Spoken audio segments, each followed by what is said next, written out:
This podcast is part of the Batman Universe Podcast Network, hosted by the BatmanUniverse.net. Check out everything related to Batman and the entire Bat family at the BatmanUniverse.net, including news and original content related to comics, movies, television, merchandise, video games, and more. Also, check out some of the other unique podcasts that TBU has to offer. Consider supporting this podcast by becoming a patron on Patreon. Even $1 can go a long way in supporting this content that you enjoy. Look for a link over at the BatmanUniverse.net to offer your support now. And now, on with the show. Gotham City, like any other large metropolis, abounds in girls of all shapes and sizes. Debutantes, nurses, stenographers, and librarians. Gotham City Library, Miss Gordon speaking. Lopez hair removal. This is Jose. Holy transformation. 1 minute, plain Barbara Gordon, librarian and Commissioner Gordon's daughter. And the next minute, something new has been added. Batgirl, modeled after her idol, Batman. Holy apparition! No, Boy Wonder, I'm Batgirl. You are no longer alone, Capes Crusaders. It took me 3 years to track down the Jade Gato, and 3 more to figure out how to steal it. Funny, it only took me 10 minutes to figure out how to snatch it back. No matter how you do it, crime doesn't pay girls.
And this is Batgirl to Oracle, the Barbara Gordon podcast, episode 172 for April MMXIX. Batgirl to Oracle is brought to you by...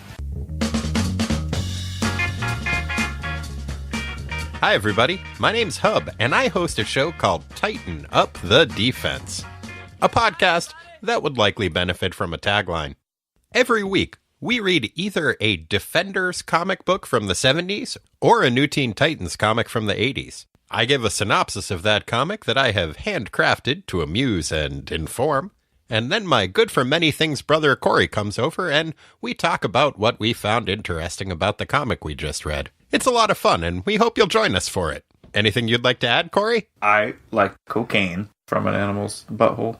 It is. So good. It is. Paradise. Well, Corey, I don't really think that's appropriate. We're trying to do a promotion for our podcast here. Shut up. Okay, fair enough. Any final thoughts? Of course. Well, let's hear them. I have eaten all the beaver butt and you have eaten none. And beaver's butt is pretty good. There you have it. Tighten Up the Defense. That's Titan. You can find it wherever podcasts are found. It's probably worth mentioning. I'm the one who does the editing. Catch the wave of the future and hang 10 on it with us. Cowabunga.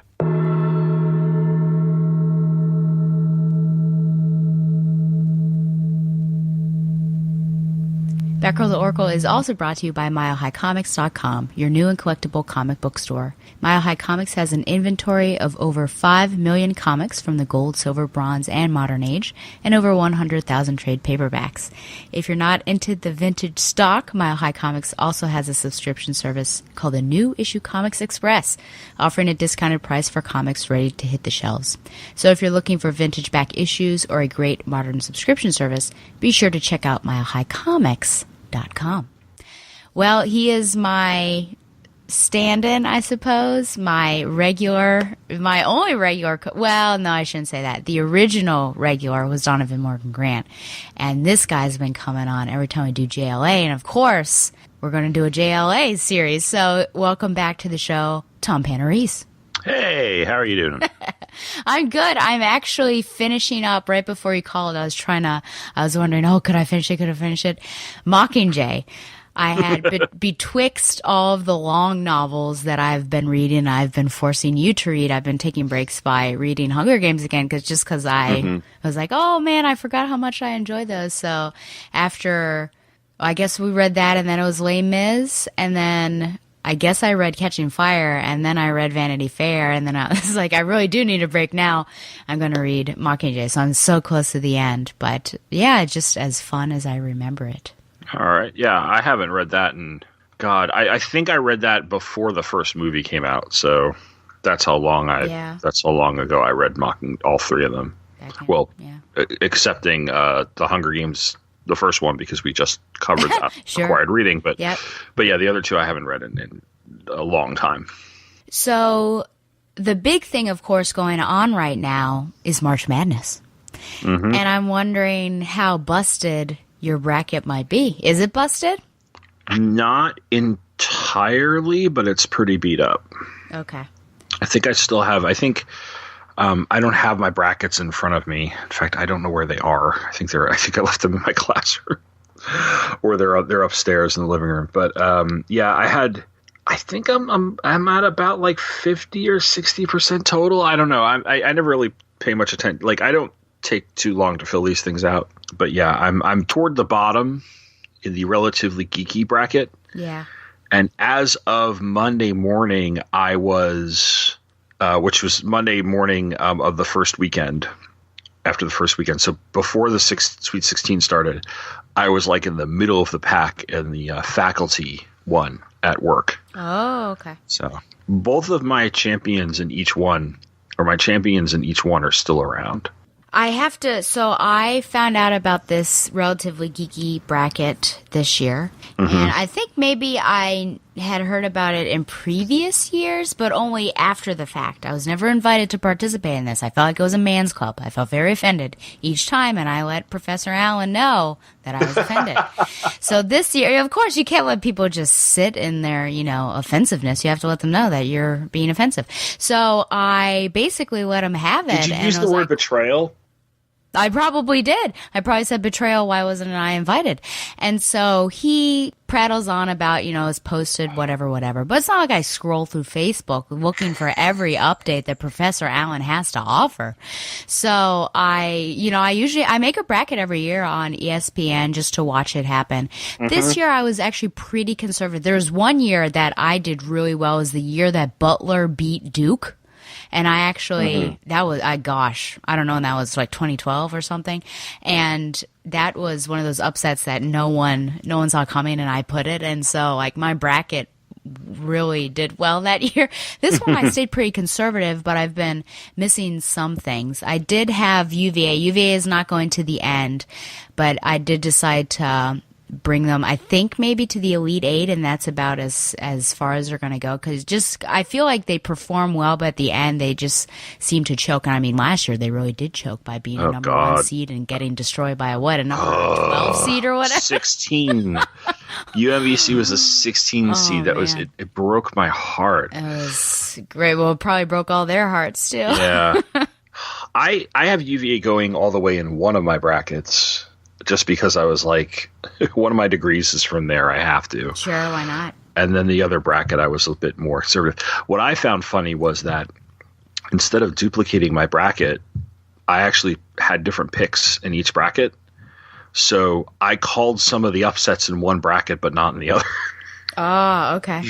So I had UC Irvine, for instance, winning that first round game in one bracket, but not in the other. So that's why I'm kind of still alive. Although Kansas let me down. So. Oh, yeah. Yep. Well, I have Michigan State winning it all. I don't know. We'll see, I guess. I do too. Okay. Oh, so. I do too, because I have them beating Duke. Ah, yep. Because I have Duke beating. Well, I didn't expect Virginia Tech when I certainly did not call Liberty. So I had them beating whoever I had going. I had Duke winning in the Sweet 16 and then eventually losing to Michigan State. Gotcha. I guess we'll see. Mm-hmm. This is not a basketball podcast. It's not, no, but it is. I mean, it's March Madness, and I think you're the only podcasting friend that I talk to that likes sports, because Josh isn't into sports, Don's not into sports, so I figured why not? This is the perfect time to talk about it. And since we're in this particular, we're in the bracket together, I told Alan that as long as I beat Tom, that it'll be okay. I think I'm 2 points behind you. I don't know if it's possible. I love the fact that he was like, the loser's going to get a copy of Turok Dinosaur Hunter #1, and I think my reply was, you have my copy, because I went to this is a few years ago, Baltimore. This goes back to the Quarter Bin podcast, episode 50. I think it was episode 50. Oh right, yeah, I remember listening to that. He had a bunch of us on to talk about Turok Dinosaur #1 Hunter #1, and he was like, I can send you scans. I'm like, no, I told them no. I'm sure that my LCS has one, and they had it in the cheap bins. They had 5, so I picked one up. And then a few years ago, Bart Sears, I think it was Bart Sears, was at the Baltimore Comic-Con, and I had him sign it, and I sent it to Professor Allen. So I also sent him a Warlord or a Green Arrow book signed by Mike Grell. So it was a good and a bad. Yeah. What if you won the bracket and he sent you back the one that you sent him? How would you feel? Somehow that would be an appropriate honor. Oh man! Only because it's Alan, Yeah, I guess so. Man. Okay. Well, yeah. Enough about sports, I guess. I mean, there are some people that in the Venn diagram of sports and nerd culture, we're in the center. But I know that maybe we're more on one or the other here. But here we're going to talk about some more JLA. And it happens to be like every other Tom will be on, but Tom's tenure is coming to an end soon. But I do have a fun idea, because I noticed that Tower of Babel is coming up. Is that what it's called? Yes. Isn't that? Yeah, it's called Justice League Doom, I think, in direct-to-video. So I have a fun plan. Maybe I'll throw it out to you after we're done recording. Okay. When we do that. But yeah, so we've got some JLA here. Particularly, we're going to focus on World War III. But we do have some other issues, just because we wrapped up. What was our previous storyline? Crisis Times 5. Yes, it seems like we're doing all these big stories. So after Crisis Times 5, there were a couple issues that I'm just going to give a nice little synopsis. Thank you to DC Wikipedia or whatever, Wikipedia, I think it's Wikipedia or something like that. And just go through it, and then we're going to focus on 34, skip over 35, which is funny because 35 is a Day of Judgment tie-in, and that was the whole thing. Oh, I guess Shag and I, off air, were talking at one point.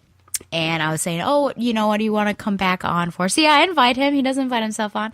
And I was going through what I have, and I saw, I've got some random issue called Batman Judgment.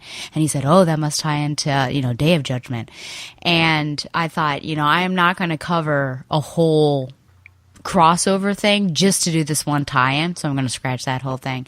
So that was the joke there. So I thought it was kind of funny that it pops up here, but we're not really going to talk about it. Tom will, I guess, do a little brief thing as to what happens in there, but we're going to focus on World War III. So just to talk a little bit about JLA 32, it was called Inside Job. The cover date was August 1999. Writers Mark Waid and Devin Grayson. Penciler Mark Pajarillo.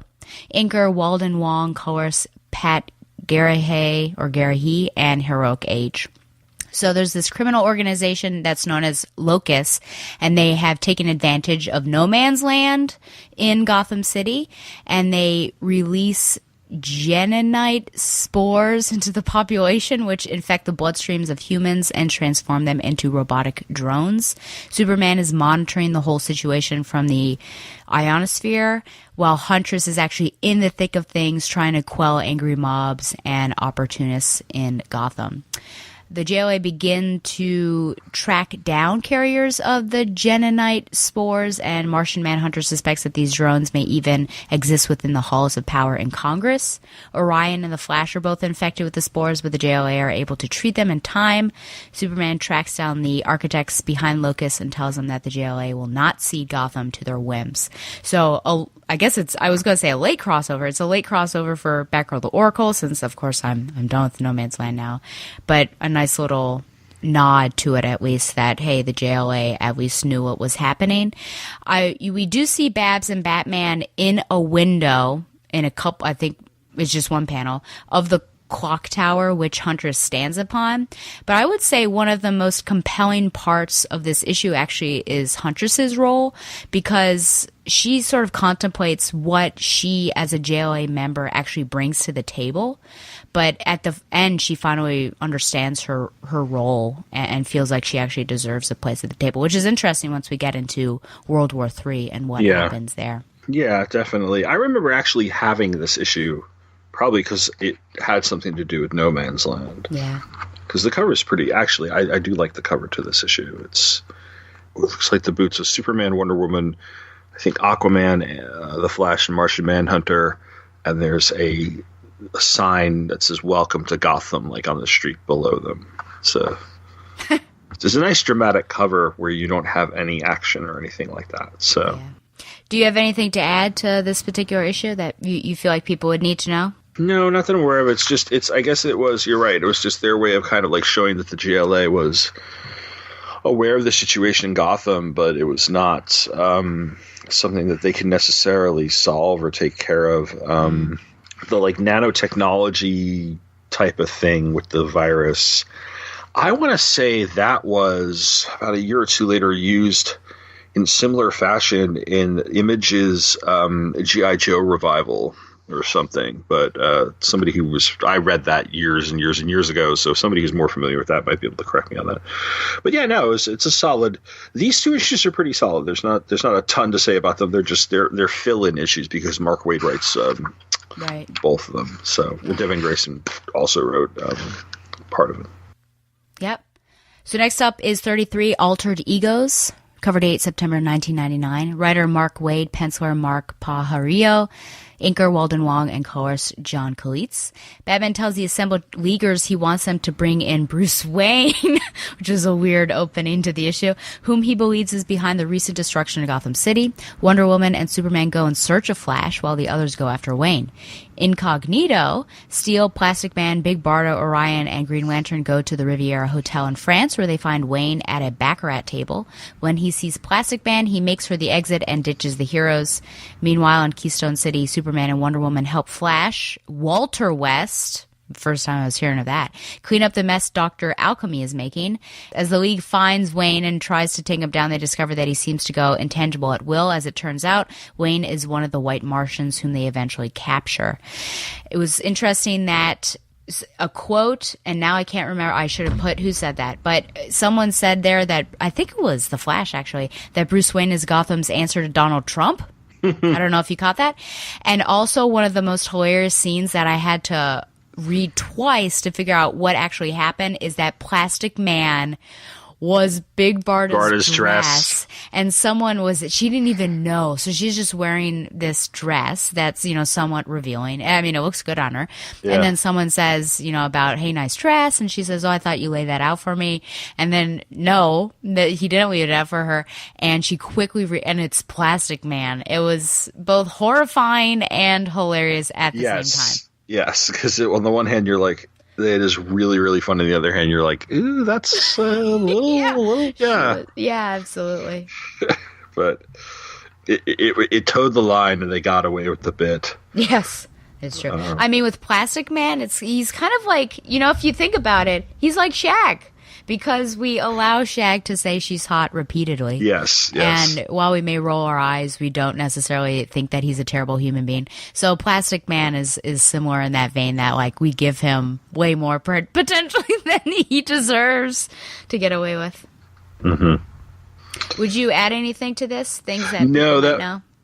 This is tying up loose ends from I think the very first storyline of the JLA title, because they ended up fighting what ended up being White Martians, and I think these are the same ones from that storyline, because they were all like kind of not mind wiped, but in a sense they were, and it's all coming back to them. And then this is it's a solid one and done.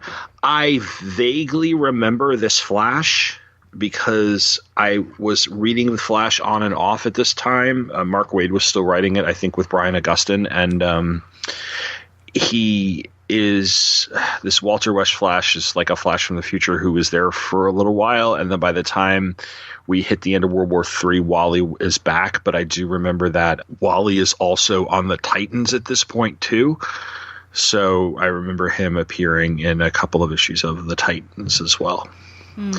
But I don't remember what the story was, because I think I might have stopped reading the Flash soon after this.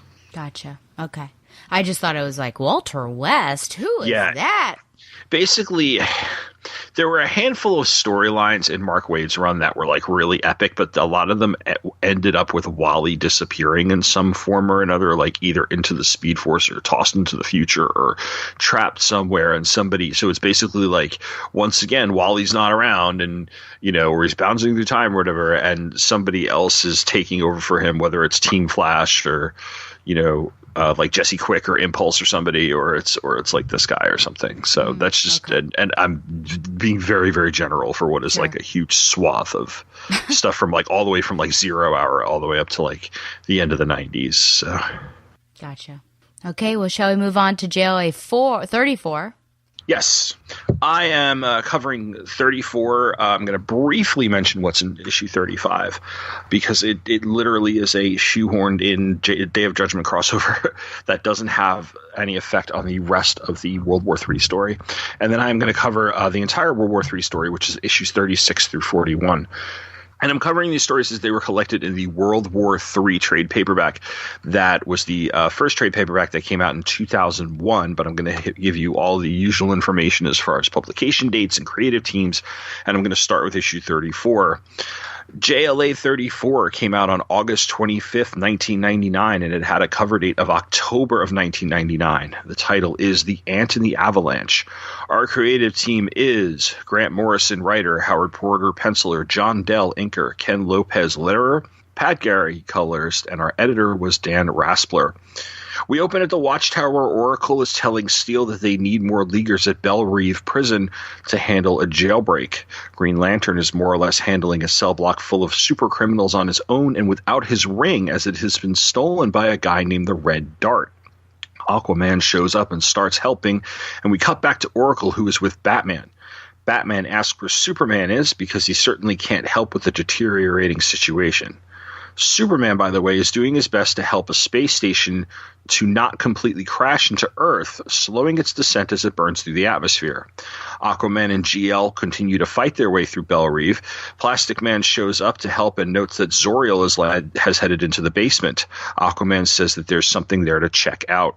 Then we get an interlude where General Wade Eiling is sitting on an asteroid in deep space. Someone pulls up on a spaceship, and that means he's headed back to Earth.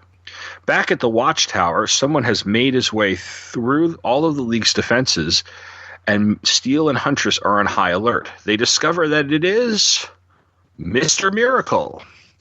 Orion and his big dog Sturmer, who kind of reminds me of Lockjaw from Marvel's Inhumans, then arrive by boom tube to say that the evil of the old gods is on Earth.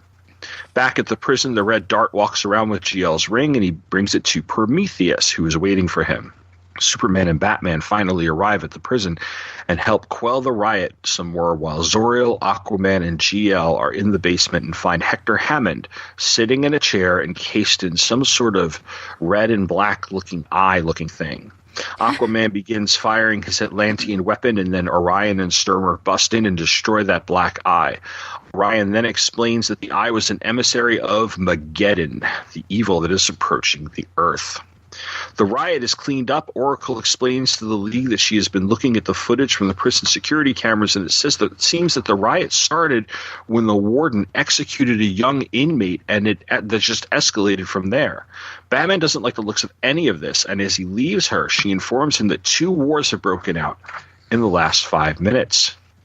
Back at the Watchtower, the League discusses how the New Gods characters, Orion, Miracle, and Barda, were recruited to help protect Earth from such threats, and then we see that they're really in danger because people are landing on the moon, and Lex Luthor and Prometheus are ready to enact the latest plan of the new Injustice Gang.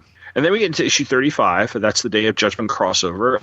It is by J.M. DeMatteis, Mark Perillo, I guess is how we were saying it, and Walden Wong. It's basically the League's first meeting confrontation with the Hal Jordan Spectre. And I did not read any Day of Judgment except for, I think, the issue of the Titans that crossed over into it. Oh. I believe the Spectre was going crazy and threatening to destroy the world, and because he didn't have a host, and at the end Hal Jordan becomes the host of the Spectre. I really only am mentioning it because it is the next issue, because it really breaks the story. Like, you could not read this issue and read 34 and skip over to 36 and you wouldn't miss anything. Do you know if, when I posted that about my Shag conversation there, it seemed like people don't care for Day of Judgment. Is that true? Is that what you know as well? I don't know. I completely missed it. I know Jeff Johns wrote it early in his tenure at DC. I never read a single page of it, to be completely honest, because this would have been, summer of 99? And by then, I think I had reduced my pull list to the books that I absolutely felt that I wanted or needed to get. Because I was I just graduated college and I was halfway to getting my apartment. I just had other financial priorities at the time. Getting the latest DC crossovers is not my thing. So I can't tell you whether or not it's good. I don't know if it has. I don't think it's as reviled as Genesis is. Oh, yes, Genesis. That was terrible. But I don't even think I ever finished that. I read it, I had it, I bought it, but I don't ever think I ever actually read the whole thing. I think I just filed it away and then eventually sold it on eBay. So that's how much attention it got from me. Anything on issue 35 before we move on to World War III, because we're going to talk about our opinions on 34 with the other ones. No, not from me. Yeah, Oracle's not even in it, so. Yeah. All right, so let's move on to 36. It's worthless if she's not in it. All right, issue 36. This was October 27th, 1999. December 1999 cover date, and the same creative team as issue 34. The title is World War III Part 1. We open with Wonder Woman, Metron, and Big Barda arriving at the remains of a devastated Wonder World, the home of super beings the likes of which Earth hasn't seen. They find one hero alive, and he tells them how the heroes of the world turned against one another and literally tore all of Wonder World apart. Metron then says that they are losing hope and that nobody will be there to stop the Warbringer. Wonder Woman says that he's wrong. Back on the Watchtower, Mr. Miracle is telling the JLA and all of us what is headed for Earth. It's a super weapon of the old gods, one that survived their fall and spent the last 15 billion years trapped at the bottom of a gravity sink at the edge of space-time, and now it has escaped. The League then gets their briefing from Oracle, who is late to the meeting because she's working out some bugs in her system. That'll be important later. She says that arms sales have been up, but that might not be much to worry about. There are also rising tensions among several countries, and from what Orion says, this may correlate with the coming of Mageddon. It seems that most civilizations turn on themselves, and Mageddon is there for the final destruction. Aquaman vows to fight it, and Superman asks how long they have. Meanwhile, in Vanity, Oregon, Aztec wakes from a dead sleep to hear voices that appear to be coming from his helmet and telling him that it is time to fulfill his destiny. In the Ghost Zone, Prometheus and Luthor, who we saw at the end of issue 34, scheme. Then the ship that rescued General Eiling in issue 34 arrives, and we see that it is piloted by the Queen Bee. They then get ready to assault the Watchtower, with Lex pointing out that because they are in the Ghost Zone, they've essentially been allowed to just go right in an open back door and sneak up on the JLA. The first sign that something is wrong in this regard is when Zor-El and Plastic Man, who are putting a bowler hat in a case in the trophy room and talking about how it seems like heaven and, quote, the presence, which I believe is the DCU designation for God. Gotcha. In a sense, the Judeo-Christian God, because that's who the Spectre serves and that's who Zor-El serves. So, but they use, I think, to not seem sacrilegious, I believe they use the phrase "the presence." So the presence, basically, heaven and the presence are essentially giving up on Earth and the universe because of the impending threat. Zor-El then notices that Prometheus's helmet is missing. Batman, who is with Oracle, talks to Superman, who is in the Watchtower. He notes that No Man, K-N-O-W, man, the villain that they fought in the pre-JLA miniseries, Justice League of Midsummer's Nightmare, which was the 3-issue miniseries that preceded issue 1 of Grant Morrison's JLA. It was written by Mark Waid and Fabian Nicieza. No Man had warned them about something called the Warbringer, and perhaps that this is why his plan was to turn every person on Earth into a metahuman. He figures that Wonder Woman, Barda, and Mectron will tell them more later, and that he's more concerned with Prometheus. He points out that he did have the helmet analyzed and tested after the last time they faced him, which I believe we covered a little while ago. The Injustice Gang prepares to make its move. Oracle has Steel continue to run diagnostics on the Watchtower's systems because she's experiencing odd issues. He then notices something in the dining out section, and it's then when Oracle is surprised by some unknown person in her office. She's able to alert Steel that they're already here before the gang attacks. Luthor, who has hidden bombs all over the place, begins detonating. Huntress gets blown out to space, and if not for a quick thinking by Superman, who basically plants one on her, she would have suffocated to death. And now we're right into issue number 37. This is World War III Part 2. It has the same creative team as our last issue, and this was out on November 24th, 1999, with a January 2000 cover date. Superman realizes that the Queen Bee is operating here and flies off. Batman faces off against what looks like some skinhead punks in Gotham that would be really, really at home in a Chris Claremont X-Men issue. And also in Gotham, we see that it's Prometheus who's with Oracle.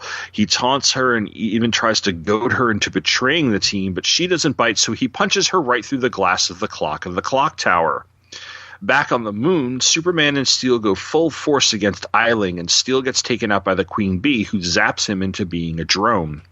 Prometheus sits down at Barbara's computer and begins downloading all of the information he needs.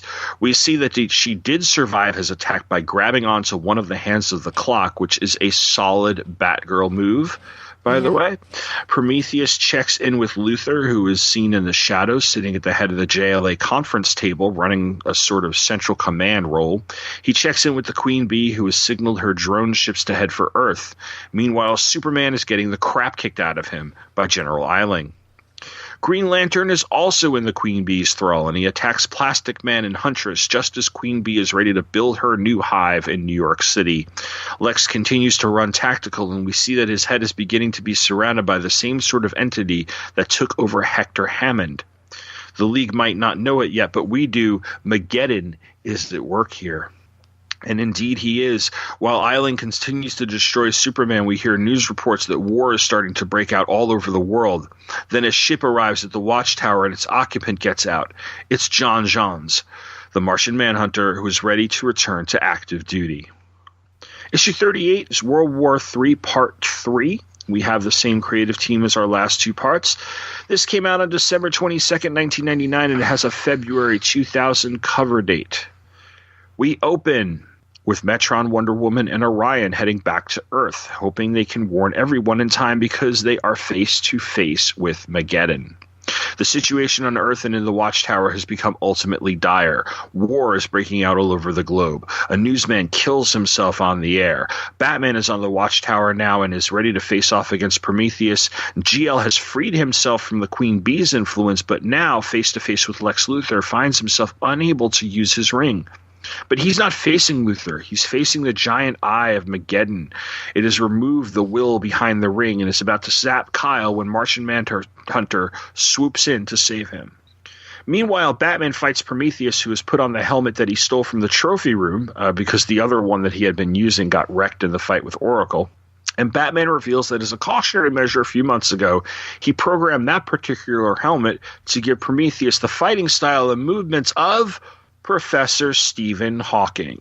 Bum, bum, bum. Needless to say, Batman takes him down. Yeah.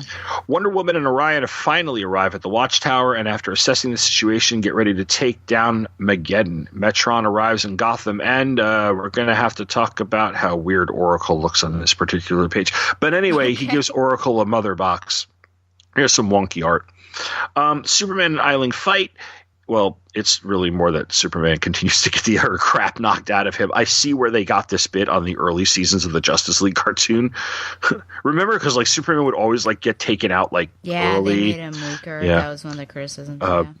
Jean then tells Superman to stand down because Mageddon controls him now.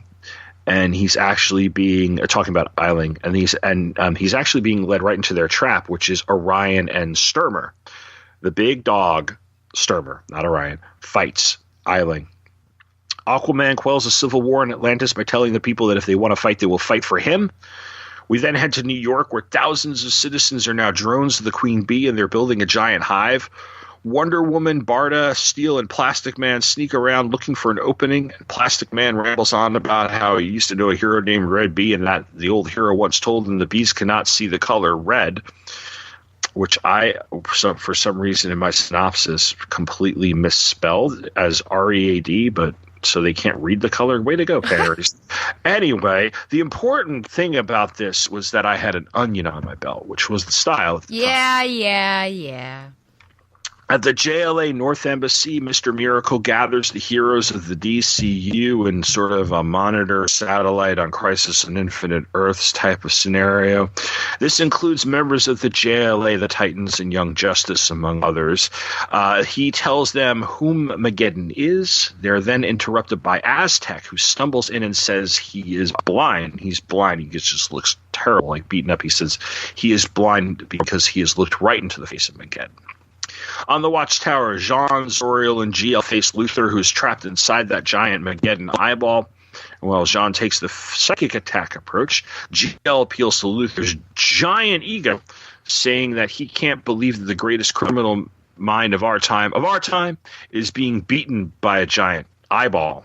They wind up freeing Luthor, they destroy the eyeball, and then they order the evacuation of the Watchtower. Soon, Superman, Batman, and Martian Manhunter are inside Jean's ship, and they head to the Ghost Zone. Zoriel stays behind to blow up the Watchtower, and we head into next issue, which is issue 39, World War III Part 4, same creative team. It came out on January 26, 2000, with a March 2000 cover date. Aztec sits in a chair in the JLA embassy and says that he failed to defeat the Warbringer. The heroes talk among themselves and a little bit about some of what they have faced and seen so far, and then divide into different battalions. GL arrives with Lex Luthor, who says he doesn't remember anything about what happened. GL then gets them all ready to fight the Queen Bee's drone ships that are orbiting the planet. Eiling fights the big dog Sturmer in the Ghost Zone, while Superman and Jean do their best to fight him off. They eventually defeat him when Sturmer pushes himself and Eiling out of an airlock into the zone. It means the big dog's dead, but Orion is happy that Sturmer died an honorable death. Warrior. Batman gets hooked into the All-League telepathic link, which hurts a little bit, so that he can communicate with everyone. Superman and Orion decide to go headlong at Mageddon, and Huntress is about to kill Prometheus when Batman shows up and stops her, and then he fires her, which, not the time for this crap, Bruce. Seriously. Anyway, back in New York, the Queen Bee continues to build her hive. Our heroes make their move. They get some shots in, but they quickly have their backs against the wall as Plastic Man goes completely putty, but they keep fighting. Oracle then hooks the mother box up to her equipment. It basically gives her what she calls digital telepathy. She is connected to everyone and notes that bombers are flying in all over the place, and everyone has to get out there and stop it all. She then gives us the title drop, and we're in JLA number 40, which is World War III Part 5. It had a publication date of February 23rd, 2000, a cover date of April 2000. The same creative team, with the exception of the fact that Drew Garacci has replaced John Dell on the inks. I think it's Garachi. Anyway. In space, Geraci. Geraci? Because okay. I asked Chuck Dixon when he was on. Okay. In space, Mageddon arrives. Things get worse. Oracle gives us reports of all sorts of catastrophes and war happening around the world. India launches nukes at Pakistan and destroys a major city. Pakistan gets ready to retaliate. Batman, Huntress, and Martian Manhunter arrive on Earth via boom tube. Kyle falls out of space because his ring won't work, and he's saved by Metron, who points out that he has the will over the ring and he can get it to work again. Huntress just walks away muttering, "He fired me." We get flashes of heroes fighting military personnel and other hostiles all over the world, and then flash to New York, where Queen Bee is beating Barda pretty badly, and Steel finally gets the opportunity to use his boom tube generator to send her back to her hive world. As she goes, all of her swarm follows. Diana holds Barda Pieta style, and then is called for an emergency JLA meeting. Steel returns to his workshop to fashion a new glove for his hand, and Animal Man arrives to talk about how he thinks he knows how Mageddon kind of works and thinks. The meeting convenes. John mentions that the Flash, who has been missing the whole time, had mentioned some fluctuations in the Speed Force while they were on Wonderworld, and that might mean all hope may not be lost. And Animal Man shows up. Wonder Woman bursts out of the conference room to tell everybody they have a plan, while John then heads into the mind of Mageddon, which has Superman in its thrall. It is just then when the Flash, the real one this time, Wally West, shows up with a huge being in tow.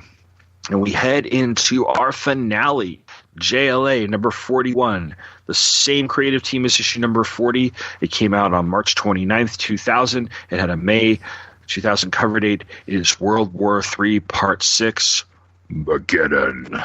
We open with Zoriel in heaven, basically doing a Jor-El appeal to the Council, and they do the same thing the Kryptonian Council did to Jor-El by saying, no thank you, they reject him.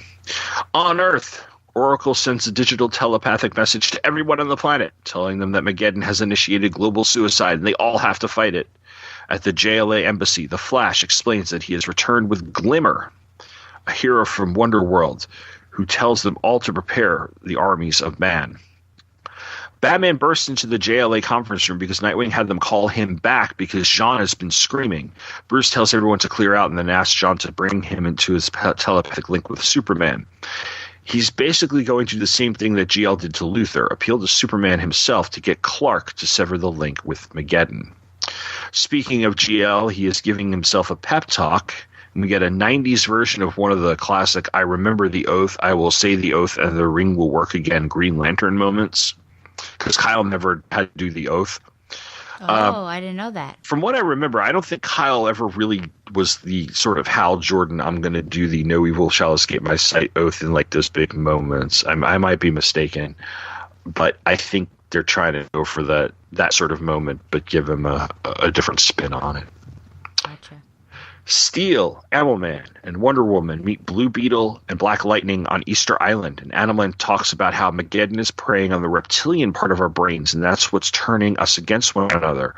Wonder Woman then makes another reference to No Man and the Midsummer Nightmare storyline, and his plan, which was to turn everyone on Earth into a metahuman. Then they begin building an anti-war ray.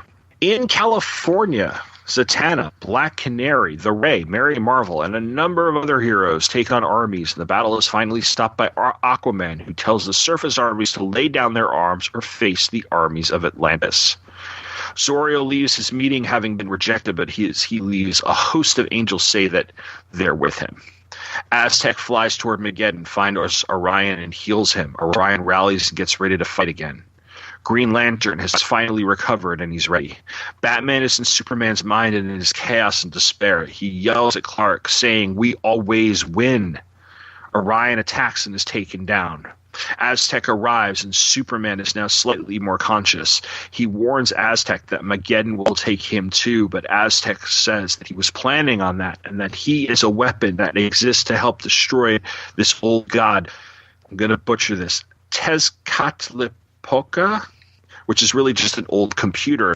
Aztec then blows himself up and releases an enormous amount of energy, which wounds Mageddon and buys them time. Bruce continues to yell at Clark to get his act together, and Kyle shows up to free him. The Angels land on Earth to help end the wars. On Easter Island, the heroes begin building their ray, and Black Lightning tries to get it going, but he can't. Then Glimmer, the hero from Wonderworld, shows up and lights it, calling upon the armies of man. We cut to scenes all over the world, and Oracle telling everyone that they all now have superpowers. Everyone on the planet, without a second thought, takes off to fight Mageddon, with Wonder Woman leading the charge. Mageddon throws its legions at them, and for those of you who don't have the comic in front of you, think red versions of the Anti-Monitor Shadow Demons from Crisis on Infinite Earths, especially issue number 12. And many humans die, but they continue to fight. Batman's lecture finally gets through to Superman, and he heads into the heart of Mageddon, where he absorbs the anti-sunlight inside its core.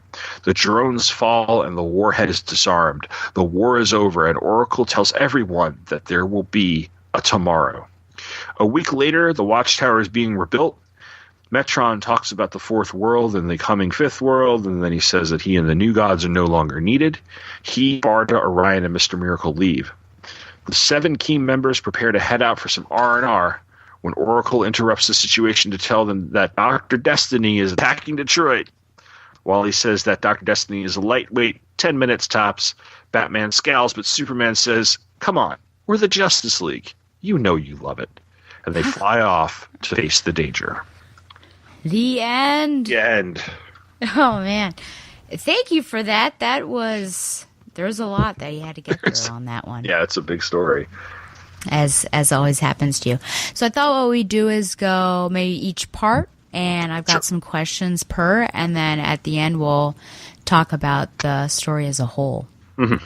So with part 1, just right off the bat with the villains that we have, this new Injustice gang, Prometheus, Queen Bee, General Eileen, and Luthor.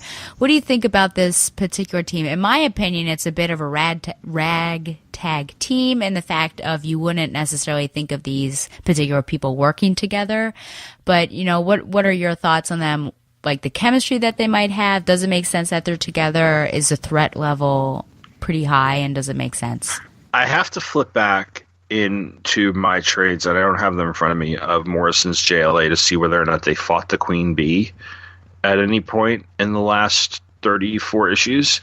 But I know that between Eiling, Luthor, and Prometheus, they all fought them as well. I mean, Luthor's Luthor, but like at the end of Rock of Ages was when he had the Injustice gang was one of the first attacks they had, when I think the Joker was involved in that one with the Philosopher's Stone. I think it was right before Oracle starts. I think it's the last storyline before Oracle joins the team. So we didn't cover that. So it was right before our coverage.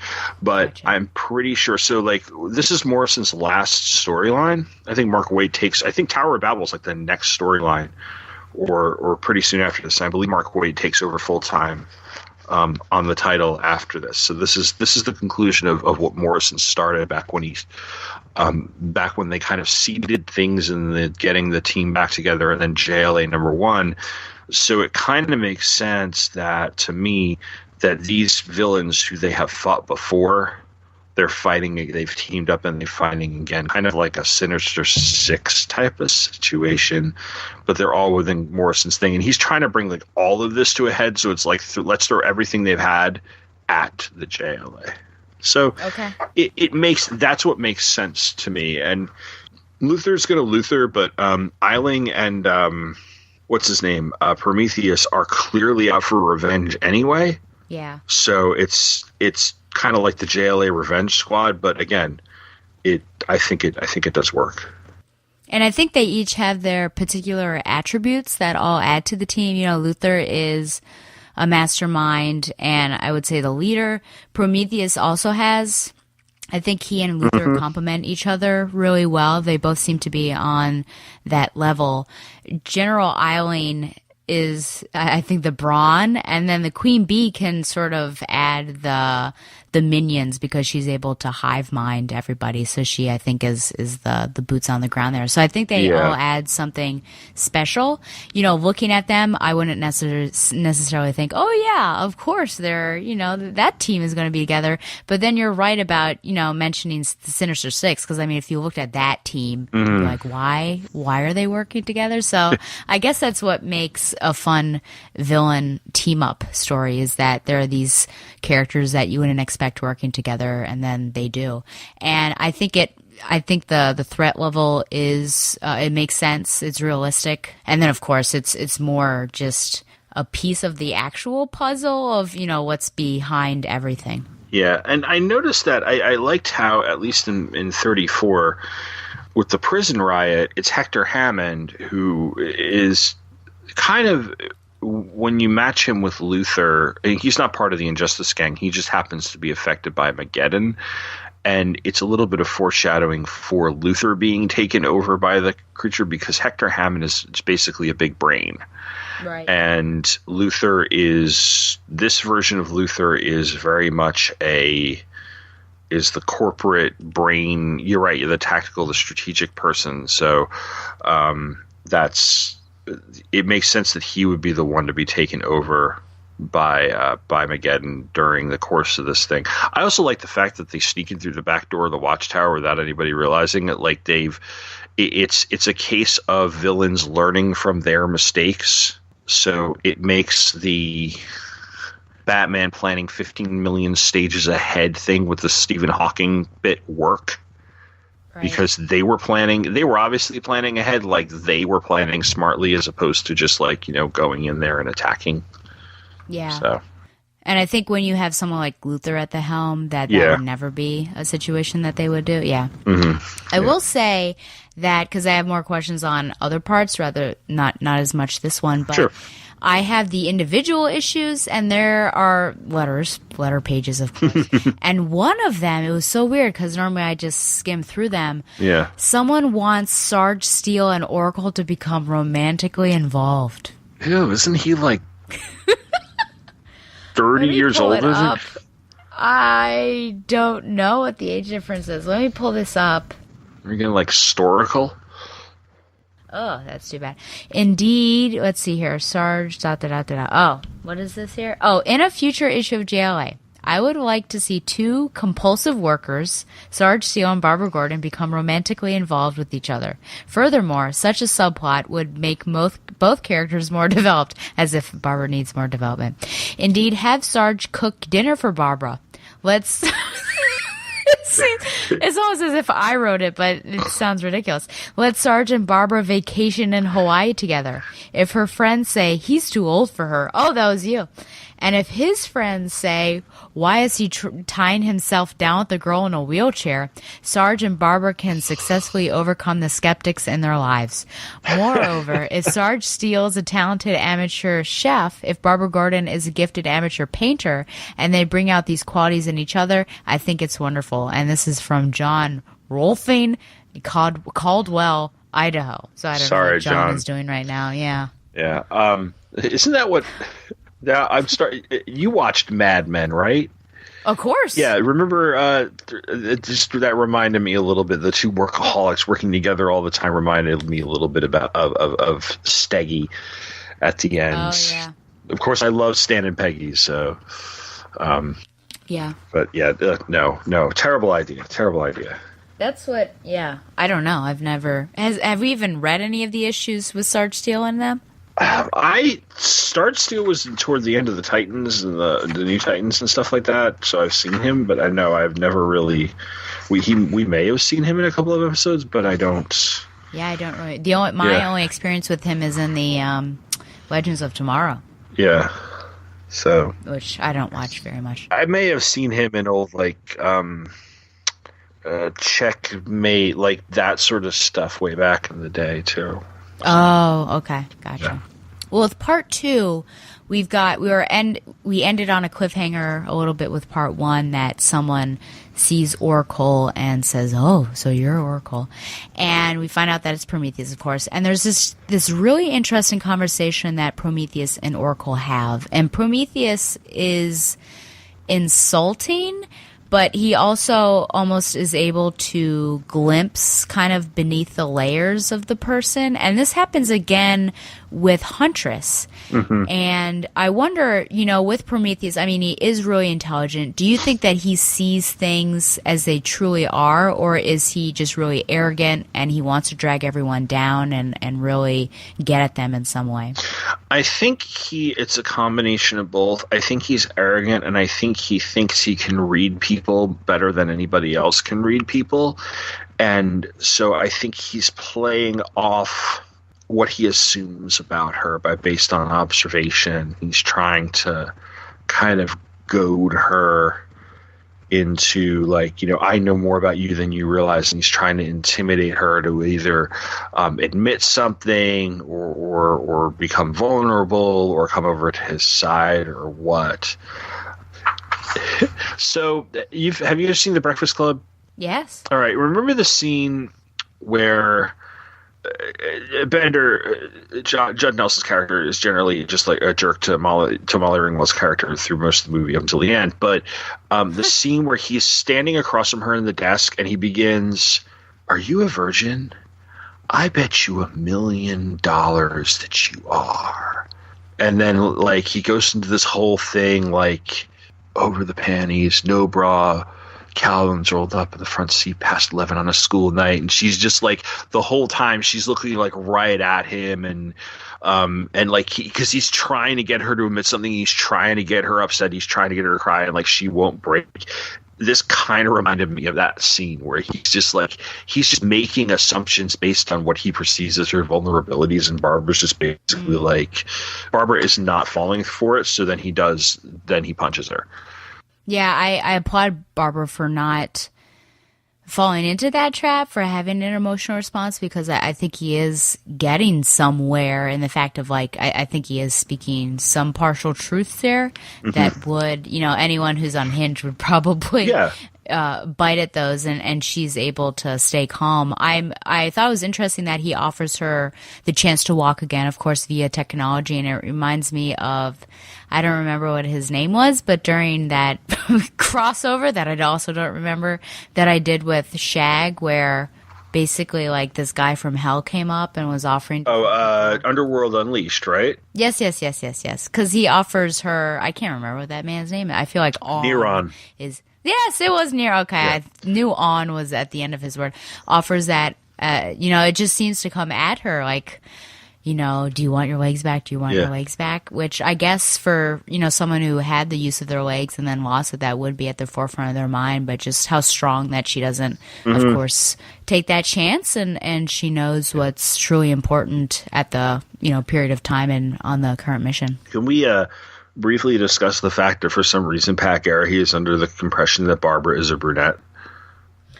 Right. So, yes, I'm not sure what's going on there. Yeah, Professor Allen and I like to talk about Barbara's hair.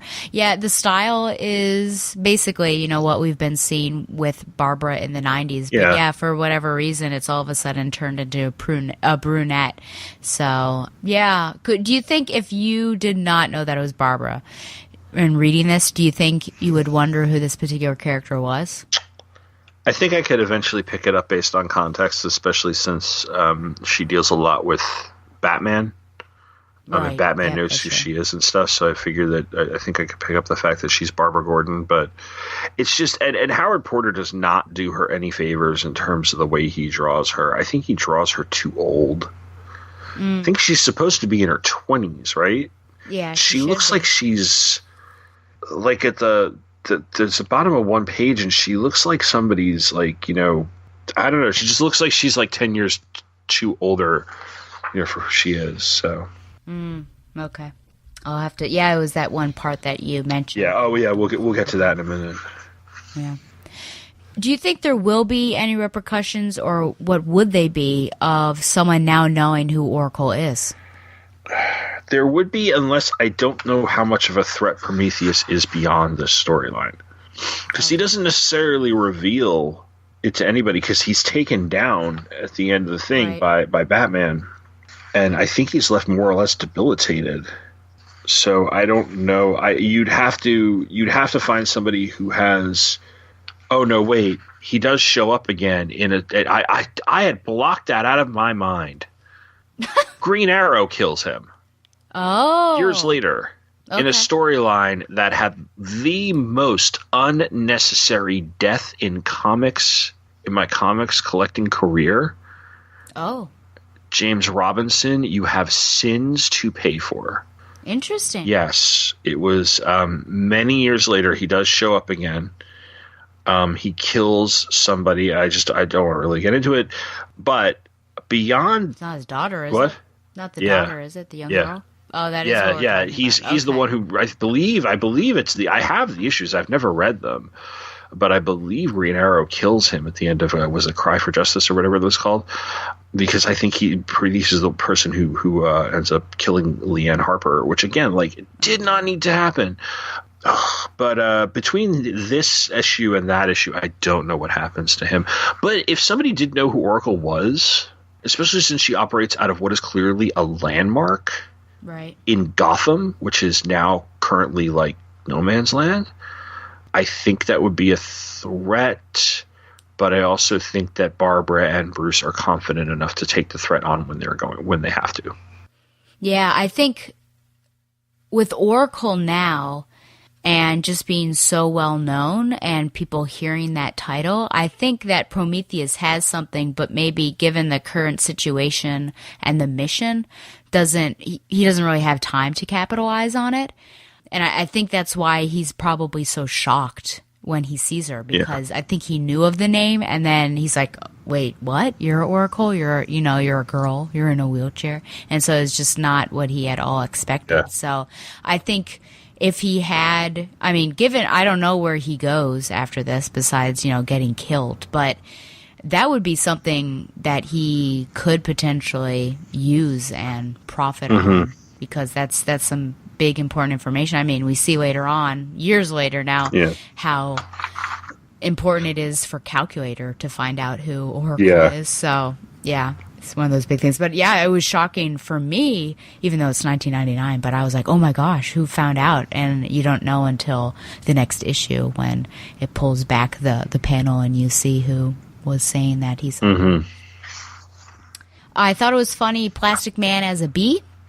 When he's doing that, and then of course Superman kissing Helena. Of course, it's really just a breath of life and giving her, resuscitating her. But she seems pretty impacted by it. Yeah, I do like that. She's like, wait, what? Because I think she's almost like suffocated by that point. She's pretty close to, because she's been swept out. But yeah, and the eye is gross.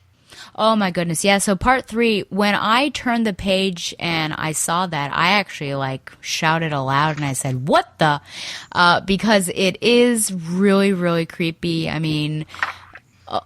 Accolades to the artists and whatever prep team was there to come down with what Mageddon would look like, because it absolutely is very unsettling. Yeah.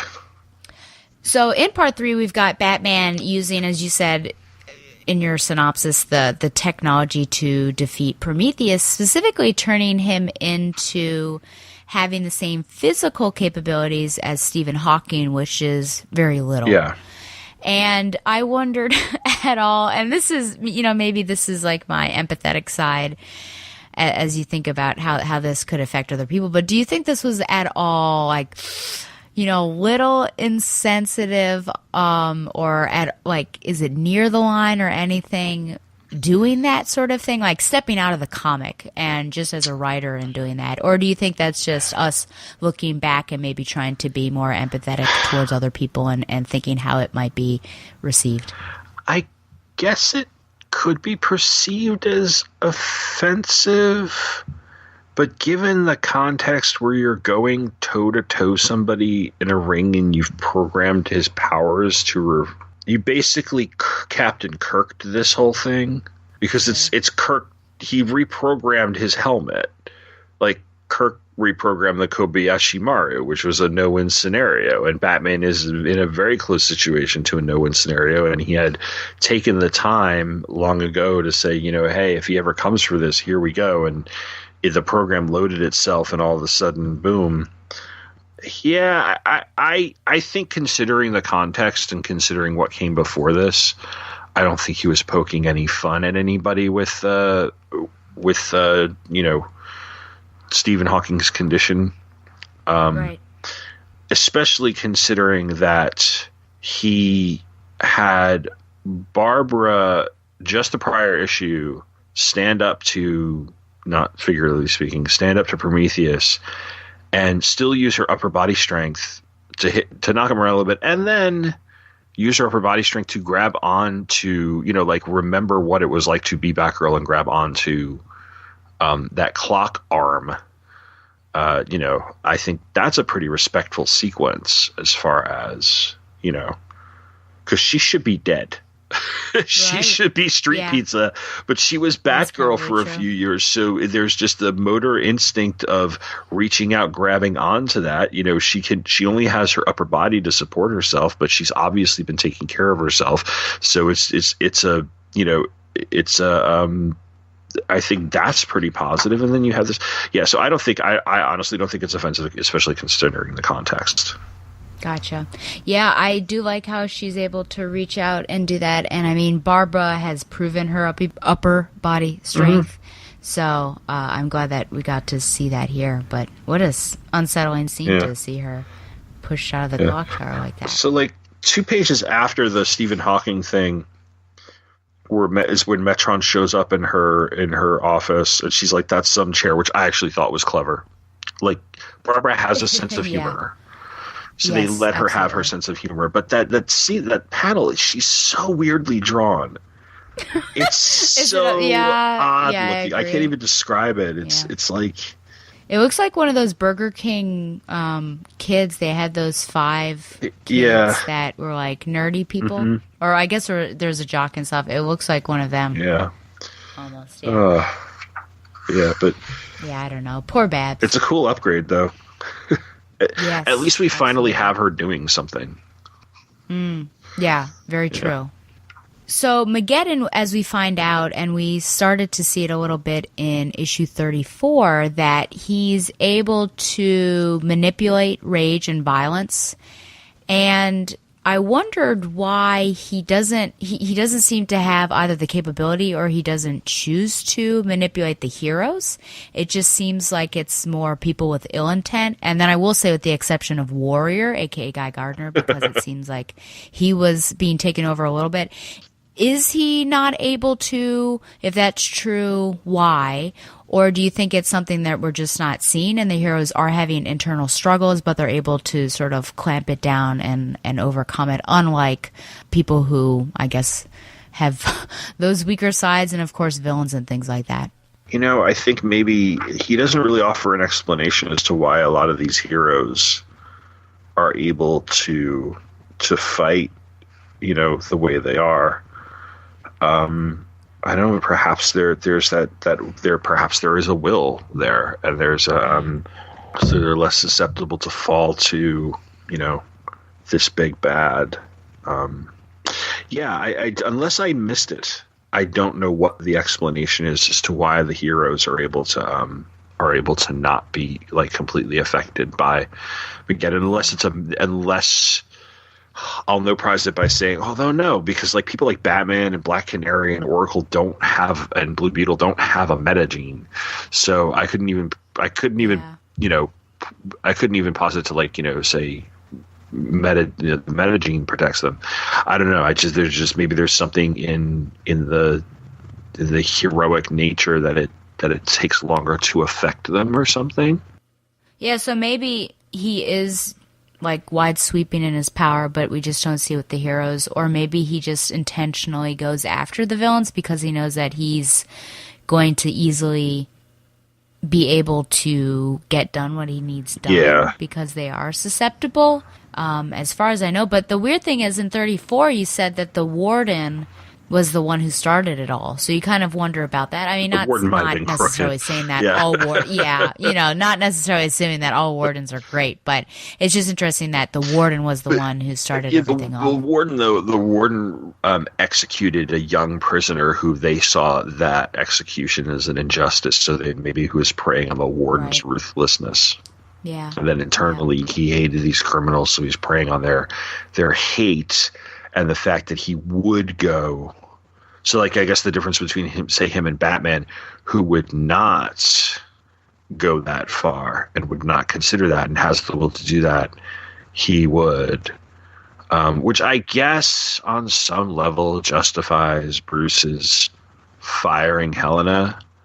Because suppose, like, let's just put aside the fact that Batman's a misogynistic jerk. If Helena will go that far, then possibly Mageddon can influence her easier than, say, if that were Black Canary in that situation and she wasn't going to do it or something. Yeah, so talking about that, do you think that it was Mageddon influencing her, or do you think this was the old Helena coming back? I think maybe. I don't know. You see, I think I just chalked it up to Helena just being fed up. So maybe Mageddon was influencing her a little bit. Maybe it got into her that the situation was escalating and he felt the need to fire her there. But I don't know if he was thinking about Mageddon or his motivation was perhaps like, oh, she's doing it again. I need to fire her because there's no place for her in this because I'm a jerk. And I will give 6 Robins who I lead to their deaths 20 chances, but the moment a girl screws up, so. Yeah. Well, and it's also sad just because we've seen how much she has grown. Uh-huh. I think not only in Justice League, but also, and I guess I'd have to think about, I should have done research with this, about where this issue falls in terms of month or part with No Man's Land. I was just about to ask we do see you at the end. Okay. Yeah, so I guess I could always... So could we place this before she puts on the Batgirl costume? What month was it? This is what issue? December 1999. Yeah, December 99. Okay, here we go. Dark Victory, Azrael, Agent of the Bat, No Man's Land crossover, Batman 574, Endgame. Oh, and there's Huntress on the cover, actually. Mm. Oh, so we're nearing the end there. Okay. Endgame 2. So that's it's at the end. So again, I mean, just the fact that she's proven herself. I don't know how she's both in Gotham and in this particular war, but that's okay. Comics. Yeah. But I feel like she made mistakes in No Man's Land, but I think at the very end, she very much proved herself. And then here, she had that wonderful issue that we just recapped, 33. And I think in other stories that we've done, she's proven herself. And so it is really unfortunate that she does have this moment of weakness. She doesn't kill him. I mean, Batman could have just told her to stop and that would have been enough. But I guess he's fallen back to not being able to trust her. But I feel like wasn't the purpose of putting her on the team was almost a way to have her step up and prove herself and be the hero that he believed her to be? Yeah, I think so. And then, but when this happens, in my opinion, and the firing really affects her, I felt like. I mean, in part 5, it really, I mean, I can't remember who is addressing her. If I flip through, I'll see it, but she's not even listening. She's like tuned out, like it's really affected her. But when this sort of thing happens, it's almost like, again, and I've said this before, Don and Josh get on me, that Batman like put someone up to fail. So did he put her on the JLA now instead to like give her a chance? But of course, he's always going to be watching and he could count on her failing, and that's happened. And bam, you failed me. You're out of there. And that's, that's my problem sometimes with poor Huntress and what happens to her. Yeah, I agree with you. I'm on your side here. I think that he's a finally. He's just he's a misogynistic prick. I'm sorry. Oh my goodness. So one time Donovan, he accused me of, he says, you know what? I feel like you don't really like Batman too much. Do you like Batman, Tom? Depends on the era or stories that I'm reading. As a character, like the person, the personality and everything, yeah, it most of the time, yeah. This particular iteration of Batman like grates on me a little bit because I just find him to be too like, it's almost like too on the nose, like, you know, oh wow, you thought ahead. I mean, granted, it's a pretty good plan to think ahead and like, you know, booby trap this weapon. I don't get the trophy room concept anyway, but especially like, here's Prometheus's helmet. Wait, somebody can come in and steal this and use this, but at least we booby trapped it. Yeah. So I get the whole booby trapping if you're able to, but at the same time, it's just like, you know, yeah, I thought a million steps ahead this time, and then he's like firing her because it's just not the time, Bruce. So I know, mid-mission. Yeah. In part 4, was it me, or did the art change? Doesn't it look different than the other parts? I'm flipping through. I just gotta find. I mean, maybe it's layout, maybe the coloring or the inking is heavier. It just looks different. I know that at one point, my trade does not have, unless you find the actual title page of the actual issue, the trade does not distinguish from parts. So I don't know where one issue ends and one issue begins, unless like you can definitely tell, because they like in modern trades put the covers between them. This had like one page with like 4 or 5 or 6 covers on it. Part 4, the inker is the same. It's part 5 where the inking changes. So maybe he was just inking a little bit heavy in some places. Maybe it was a rush. And it might be the layout. Yeah, the panels have like more of an ornate. Yeah. Circumference around them in 4. Yeah. At least in the beginning, it's more decorative, but it seems to make a shift, and then it goes back. I mean, not like a bad shift. I know. I just noticed that it was pretty different. Yeah. So. Well, in part 5, I finally realized that Wonder Woman was Diana. Okay. Instead, you know, because I'm used to. Yeah, because that's what we've been doing. Back and forth too. Yeah. So. Yeah, so I finally realized that one.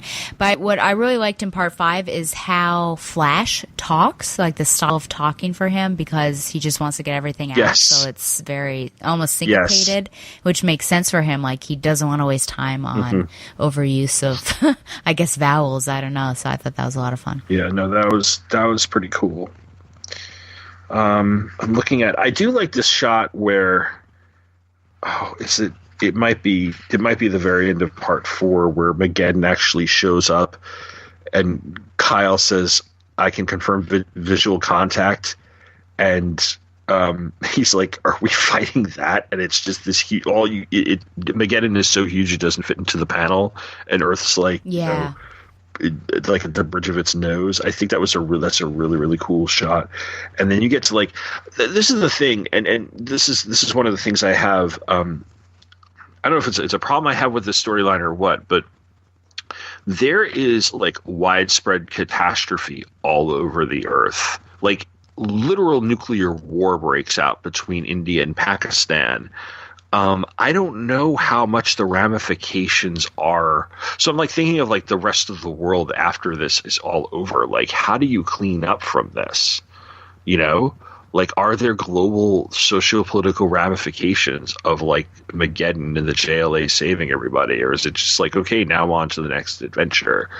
So, because I like the global scale of all this, but then I start thinking, like, 2, 3, 4 weeks, months ahead, and it's like, how does the world bounce back from this? You know, how does it affect the rest of the world? You know? So, but maybe I'm just kind of, maybe I'm thinking in those terms when I really shouldn't be. I should just be looking at superheroes fighting a big monster. Well, sure, but I think it does. That's a good question that you're asking. And it was interesting because Oracle talks about thousands dying. And I thought, my goodness, only thousands? Are you kidding me? You know, once you just said about nuclear war and all this stuff, I thought I would think millions, you know, might be dead, not thousands. I mean, maybe hundreds of thousands, but I just thought that was interesting. But yeah, what happens afterwards when everyone's sort of quote unquote calmed down? You're not going to forget what had gone on. So I think pieces would probably be more tenuous and alliances weakened. Yeah, so it'd be interesting to see what that. Yeah, Morrison. So a couple of the things I really liked about like Crisis, because Crisis is one of my favorite stories of all time. And one of the things I always liked about that was that every once in a while, Marv Wolfman would give us moments of the average person or something, or and how they were affected or something. And a lot of the thing with Crisis is that I think the people forgot like most of it because of just, time travel, time rearranging continuity stuff. But then you have like other crossovers where like regular citizens are involved in somehow, and it does kind of affect people.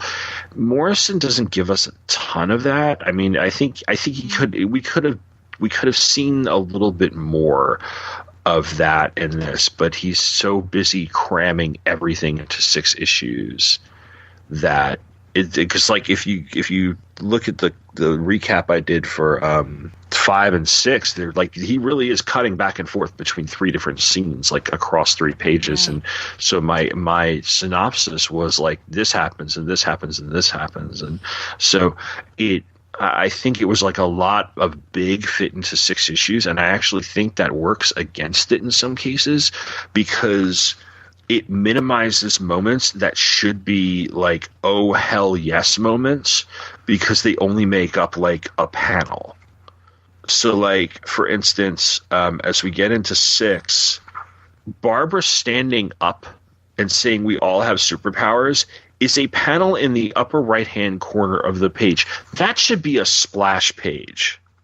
Absolutely. That should be the splash at the end of like issue of part 5 or something, or like it really should not be a panel. It's so like that was one of the things I have a criticism of how this is paced, where you're trying to shove all these big moments into such a small space, and it doesn't and it comes off as like you're rushed through it. It feels rushed, or it feels like very, very quick, where you're not able to really savor a lot of what's going on because there's so much going on. Which I think that was something we talked about in our previous one as well, because he uses that one character who can look through time and everything. Our Man? I can't remember his name now. Yeah. To like fast forward conversations, like we already talked about this. This is the plan. Kind of a cheeky way to accelerate that. Yeah. In part 6, we've got Superman's in a bit of a daze. I guess and Batman is trying to help John out. John can't really communicate. I mean, he can communicate with him, but he's not really able to help Superman, so Batman's going to try to do it. Why do you think he removes his cowl in order to communicate with Superman? Because he's serious now. The hat's off. It's it's like when Stallone turns his hat around and over the top, and he gets ready to arm wrestle that last guy. Yeah, it's serious now. Interesting. No, I don't know. I think also I think he's calling him Clark, so maybe it's just a symbolic gesture of not appealing to Superman, but appealing to the person he knows that Superman is. Because this is post-crisis, so I'm going to put this in very, very simple terms, so don't at me. Clark's the real guy and Superman's the mask, and in the other and with Batman it's the other way around. Where like Bruce feels more comfortable as Batman, but Bruce is the act. So he knows that Clark deep down is very human, so he's appealing to the humanity inside of Clark and the will and the fight and the fact that Clark really cares for everybody he is appealing to the Clark in the way that Clark has compassion and everything, in the same way that like when it was Luthor, they were appealing to his ego because that's what drives him. So taking the mask off, and I guess it gives us Howard Porter the chance to show like Bruce being all serious, but at the same time it's like Bruce allowing the vulnerability of himself to come in and not be like, I'm Batman, but like, you know, like the real Bruce Wayne, because I think and I'm pretty sure, I hope I'm not misquoting Michael Bailey, but I believe Mike would say that the actual Clark Superman is like between those two. You know, the one who can kind of hang around on his parents' farm without having to put the Clark disguise on, but also doesn't have to be the Superman. And this era of Bruce, or at least the era of Bruce that I remember from like maybe a few years before this, like pre-Nightfall, because that was like when I really first came in, I've always thought is like the real person is Bruce in the cave with the bat suit on, but without the mask, like, you know, not putting on the full Batman act to scare the criminals, but not putting on the Playboy act. Like that's where the real person lies between them. So that's what he's coming. I've got to get myself in that mindset. I'm going to get myself in Clark's head the same way. Yeah, I agree. I think that it shows there's like an intimacy almost between the two. It's, you know, Bruce talking to Clark, and I think if I recall correctly, Superman's having sort of repeated nightmares about not saving Krypton. And so doesn't it also connect to Bruce, you know, being unable to save his parents? So I think he's able to relate to him on a different level than just the heroic level. So trying to talk someone down, you know, as if you would, you know, someone's on top of a building, you would talk to them in a different way. It's that word you're always using. Empathy. Empathy. That's going to come up after the break, too. Yes, I'll talk about some more empathy. Well, speaking of Superman, do did you have No, I was going to get into the next, the kind of the big finale here. Yeah. Well, Superman saves the day again. And I wondered if this is getting old, because I feel like Superman's been saving the day each time you've come on. Or does it really ever get old? Is that his right to always save the day? It works, I think, because like we have this huge scene where the people of Earth are like, look, he's saved us so many times that we are going to save him. So they all kind of band together because they know he's in there. So they clear the path for him to push the button, so to speak, like for him to give the final blow. But it is a huge literal worldwide effort. What I look at though, and I don't know, and I honestly don't know. I read the Aztec series because Aztec had his own series for a while. It got canceled. I think it ran for like 14 issues or something, or maybe even less. It might have been like 9. But I guess this was the end game because Grant Morrison created Aztec. So you have that sacrifice, the Vasquez Gorman sacrifice in Aliens. One of my favorite scenes in that entire movie. But then you have the self-destructing to buy him time. But you have and I know it's Morrison being Morrison, you literally have Deus Ex Machina in this story. The gods literally show up, or representation of God literally shows up on Earth to quell the war, and then the godlike being shows up to get the machine going that gives the people powers that saves the world. And I don't know whether or not to roll my eyes or to tip my hat to Grant Morrison on this. I don't know if I'm stupid if I tip my hat, because it was his intention all along, or if I'm supposed to be all like, oh, that's dumb. It's a better comic fan than I am would probably be able to tell you whether or not what the correct opinion on is that. I actually think it's actually kind of clever knowing how metatextual Grant Morrison likes to get, and this is a pretty straightforward story. I don't want to incur the wrath of Michael Bailey, but after a while I kind of want, another hero to take it. And I guess in the previous story it was more Billy Batson, right, who actually came out on top. But it just always seems like Clark/Superman's ready to sacrifice himself. And I guess, that's just the nature of his character. But, because it's an ensemble book, I almost want multiple members to shine and have their chance to really come out on top. It doesn't bother me that he saves the day in the end, partially because he's Superman, but partially because he and Orion went in first. And the rest of the league was like, look, you were going to do it anyway. We're not going to stop you. So he was already in there. So it's not like all hope was lost and Superman finally came up with a way to save the day.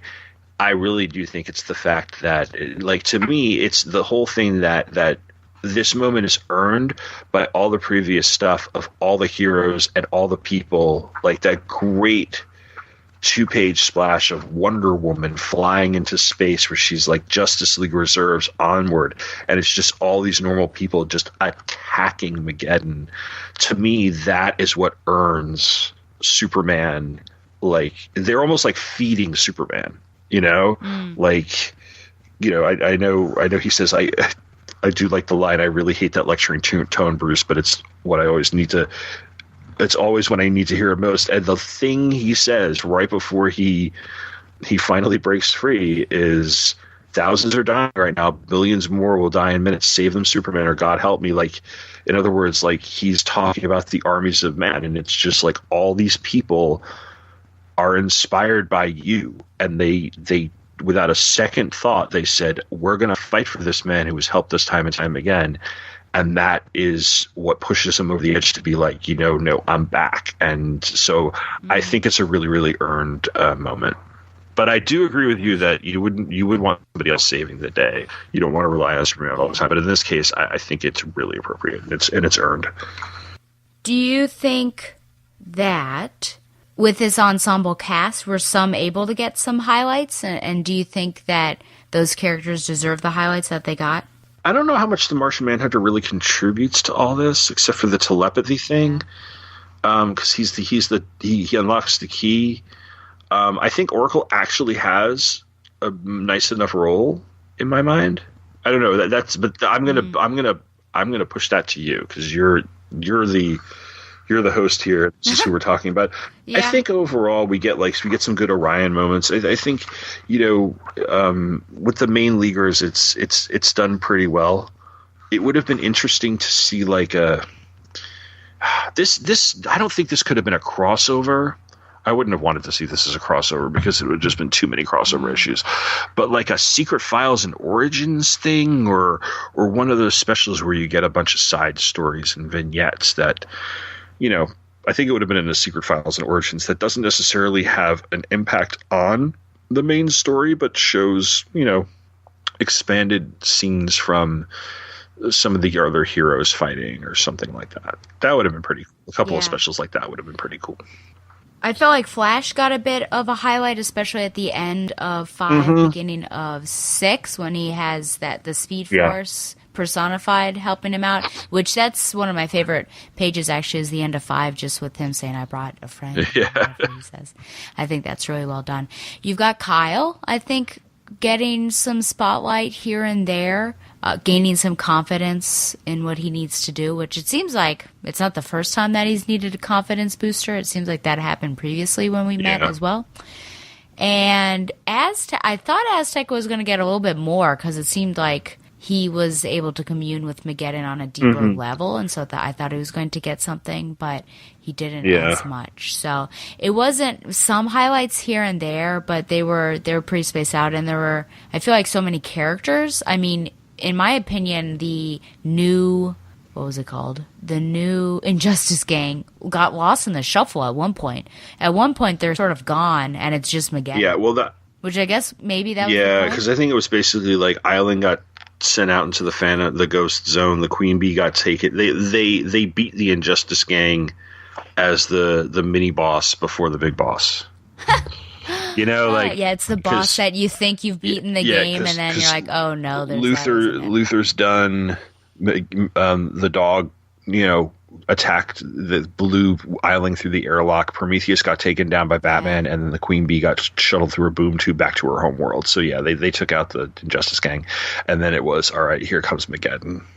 Well, let's talk about it as a whole. I mean, where does it lie for you in Justice League stories? Do you think it was a overall well done story? I do, in the context of like I said, I have the entire run in trade, or at least the original trade, so maybe I'm missing a couple of things in there, but overall I think it's a really cool ending to what is a really good run of Justice League stories.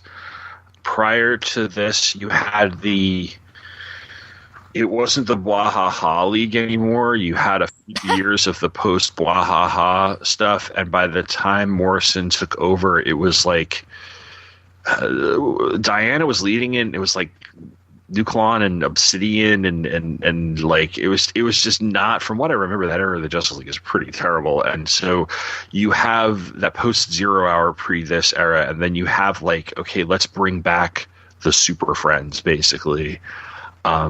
And it really is, we're going to constantly go big. So when you constantly go big with stories, you have to, this is going to be your big finale, you have to go really big. And I think he succeeded. Like I said, I have some issues with some of the really quick pacing. I felt that some of the moments should have been a lot more. I think Aztec should have gotten a little bit more. I know that he was coming in from another series and another part of, you have to go back through a bunch of other things. So there could have been a little more character beats, just a tiny bit more, maybe a 7, maybe make the 7 or 8. But overall, when all is said and done, I thought it was really, really good. Yeah, I enjoyed it as well. I think I liked it more than Crisis Times 5, to be honest. Yeah, I did too. And this was longer than that. Yeah. I thought, oh boy, better strap in there. But yeah, it was interesting with the Injustice Gang, and then leading to Mageddon and seeing different characters pop in and out. Yeah. I thought, yeah, it was great to see an expanded team. And then at the very end, you've got almost the original Justice League. And I think Barbara Gordon's role was better and larger than it was with Crisis Times 5, because I think we talked about maybe she was not utilized as much as she could have in that story. But in this one, I felt like she was. We got to see her strength. We got to see her being preyed upon, with her weaknesses and things like that. And we got some startling moments as well with Huntress being kicked off the team. So status quo's being shaken up, which is always interesting. So I thought that, it was a pretty solid story. But I agree with you about the pacing, and I think that's just a consistent issue that we've had with Morrison's writing. Yeah, and it might have been the art. Would you have cut it or expanded it? I think I would have expanded it, not a ton. This doesn't need to be like 12 issues or anything like that. Yeah. Maybe an issue 2 more, just give a little bit more room to breathe with some of the elements, to be completely honest. So expand it a little bit more, or make that finale double-sized or something, yeah. That just something that big. Well, the finale was. Yeah. Oh, it was? It was, well, yeah, I guess you didn't have the thing. Yeah, okay. It was double-sized. Okay. So maybe if they had a couple more double-sized issues. Or just like one more issue there or something. Space. Yeah, just something. It just needed, some of the stuff needed to breathe a little bit more for my taste. What would you give this out of 10 giant eyeballs? 9. That's very generous of you. I think it's really, really, this is like the 3rd or 4th time I've read it. It feels like an epic movie type of thing. Like it really is. Just it has that feeling. By the way, that ending reminded me of the last scene of Justice League Unlimited, which I know came a few years after this, but at the very end, they all fly toward the camera, and everything. It had that, like, you can hear the theme song. It had that feel to it. Yeah. So I just that's where I was like, 9 out of 10, because I'm nitpicking at pacing, and some of the art is not particularly good in places, but it's good in others, and but overall, it's really a good story. Yeah. I'm not quite there, but I'm going to give it a pretty solid B with an 8.5 out of 10. Giant eyeballs. So, okay. Well, now it's time for some listener feedback. Mail time. Mail time. Mail time. Mail time. The mail's here. Here's the mail. It never fails. It makes me want to wag my tail. When it comes, I want to wail.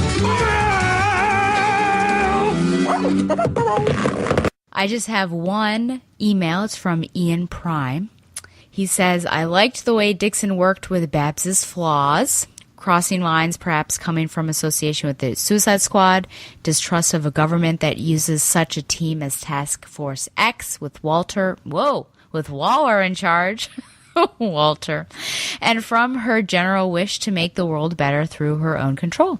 The tension between Dinah and Babs is really plausible and helps to shape the emotional intensity of the growth of their relationship. I should have said that this is off the previous episode 171, where I just Was this Birds of Prey number 8? Episode. It's just, yeah, so it's about Birds of Prey, not 8, 9 through 12. Oh, okay.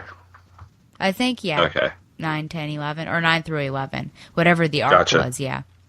So the tension between Dinah and Babs is really plausible and helps to shape the emotional intensity of the growth of their relationship.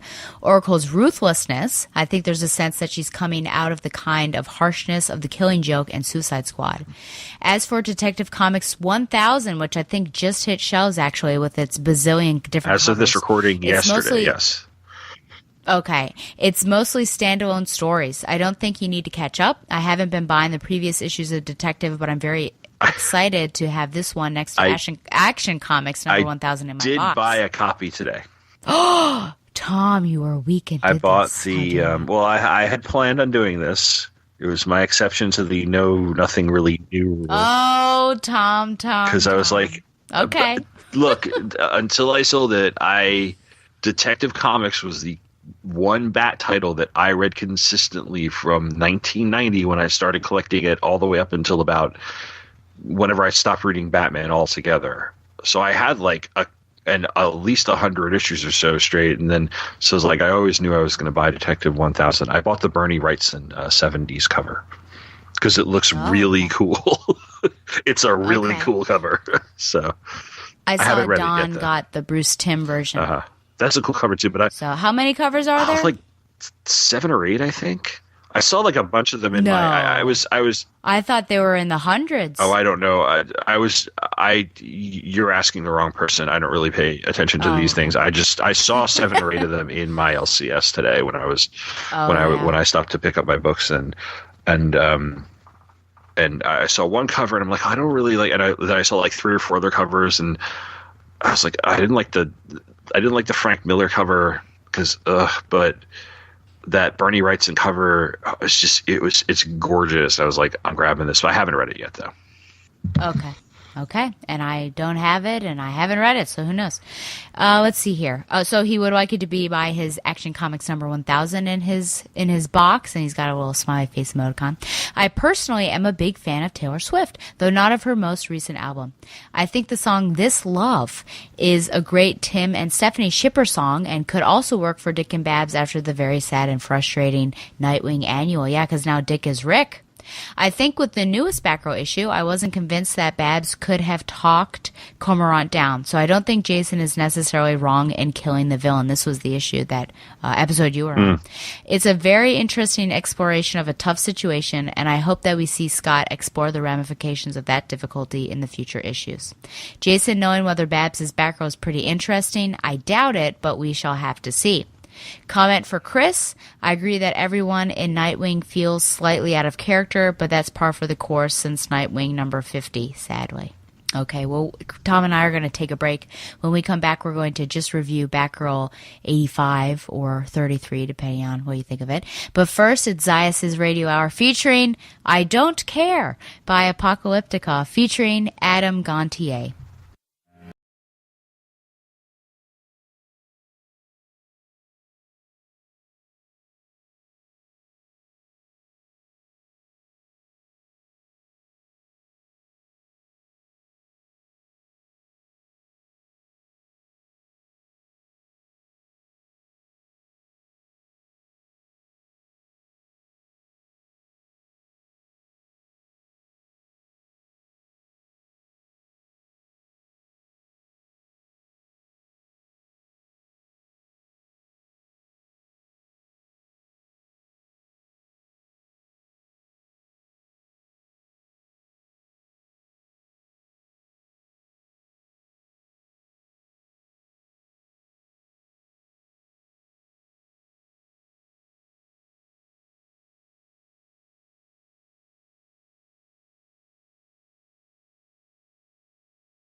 was confused. Because the end of 32 said next up, The Batman Who Laughs.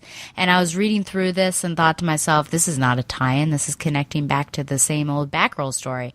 So The Batman Who Laughs is kind of in here, but I felt like I was misled at the end of that. But that's fine, because I'm not reading The Batman Who Laughs, so I would have been out of my depth anyway. So here we go. Batgirl number 33 or 85, Blowout. Writer Margaret Scott. Artists on page 1 through 13 and 16 through 20, Elena Casagrande. And artist on pages 14 through 15, Scott Godlewski. And colorist, John Kalitz. Didn't we just have a John Kalitz way up above, too? I think so. Yeah, just so you know, this takes place before the events of The Batman Who Laughs number 3, in case you care. At Blackgate Prison, Barbara stares at an empty cell where James Gordon Jr. should be. James has been released and is part of a rigorous treatment program, and apparently it's worked because he's cured. Babs screams that this cannot be and puts any future deaths on the warden's hands. It's also election night in Gotham, and Babs is anywhere but where she should be. Jason wants an update on her investigation into Cormorant and the pink-haired lady whose name I've forgotten, and I told myself I needed to look it up before we recorded, but I forgot. The one that basically needs to... Do you remember her name? Oh, no. I know who you're talking about, but I don't remember her name. I was like, Stella, be sure you go home and look up who this is. I can't remember her name, but basically the girl that gets on Babs all the time. So she tells Babs that she should be actually doing her job as social media coordinator because Alejo is about to actually cast her vote.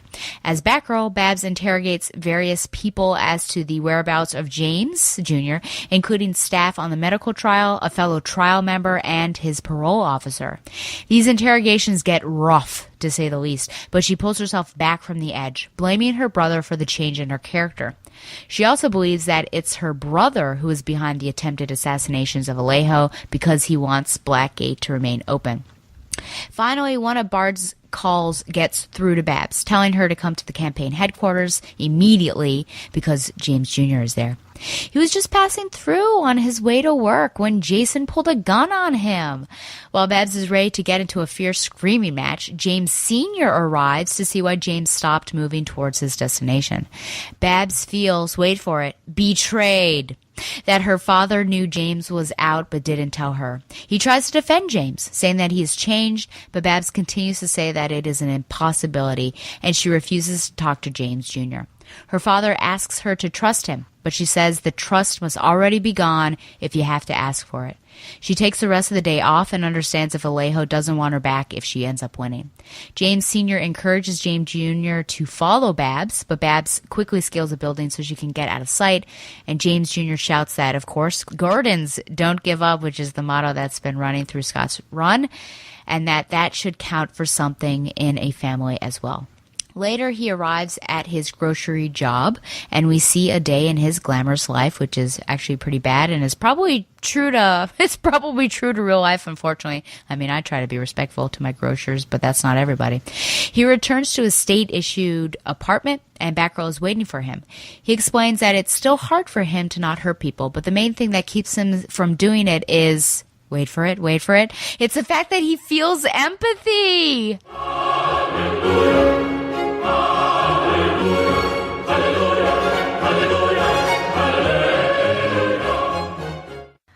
Dialed up to 11 people, which is how everyone should feel empathy. He apologizes, but Batgirl hits him and says he doesn't just get to apologize after everything that he's done. Remember, Black Mirror, he stabbed her in the legs with knives. He was supposed to remain in his cage as penance. He says that he'll allow her to kill him, but only if she does it as his sister, not the Bat. Now, Barbara actually does remove the cowl, but she puts it back on and leaves. She says she will always be there to stop him, and James promises that she won't have to, but he has to hold on as an image of the Batman Who Laughs threatens over him. Next, terrible things come in threes. Okay, as I've been doing throughout these modern runs, I ask myself as well as my guests what favorite panels they might have in this particular issue. So, Tom, do you have any particular favorite panels from this issue? I tried to give a favorite panel from both artists. So okay, for the there. first artist team, whose name I can't remember. Casagrande. Yeah, Casagrande. My thing says page. So I think it's page 4, page 6 of the PDF, where she's looming over the hospital orderly, this medical staff, and it's a 2-panel sequence of like you just see her boots and her shadow, and the person's just kind of like on the floor with their hands up, and then the next panel is she's like, I don't have it. He's always driven in by the police, and she's got her hands up like, please don't hit me. I think that's a pretty the way that the facial expression on the please don't hit me is like this flinch. I think that was really well done. And then the other art team did the grocery store sequence. And I don't know, I guess you'd have to ask Margaret Scott if that was added later or something, like, why? Yeah, why? Yeah. The 4-panel sequence of the customers just being awful.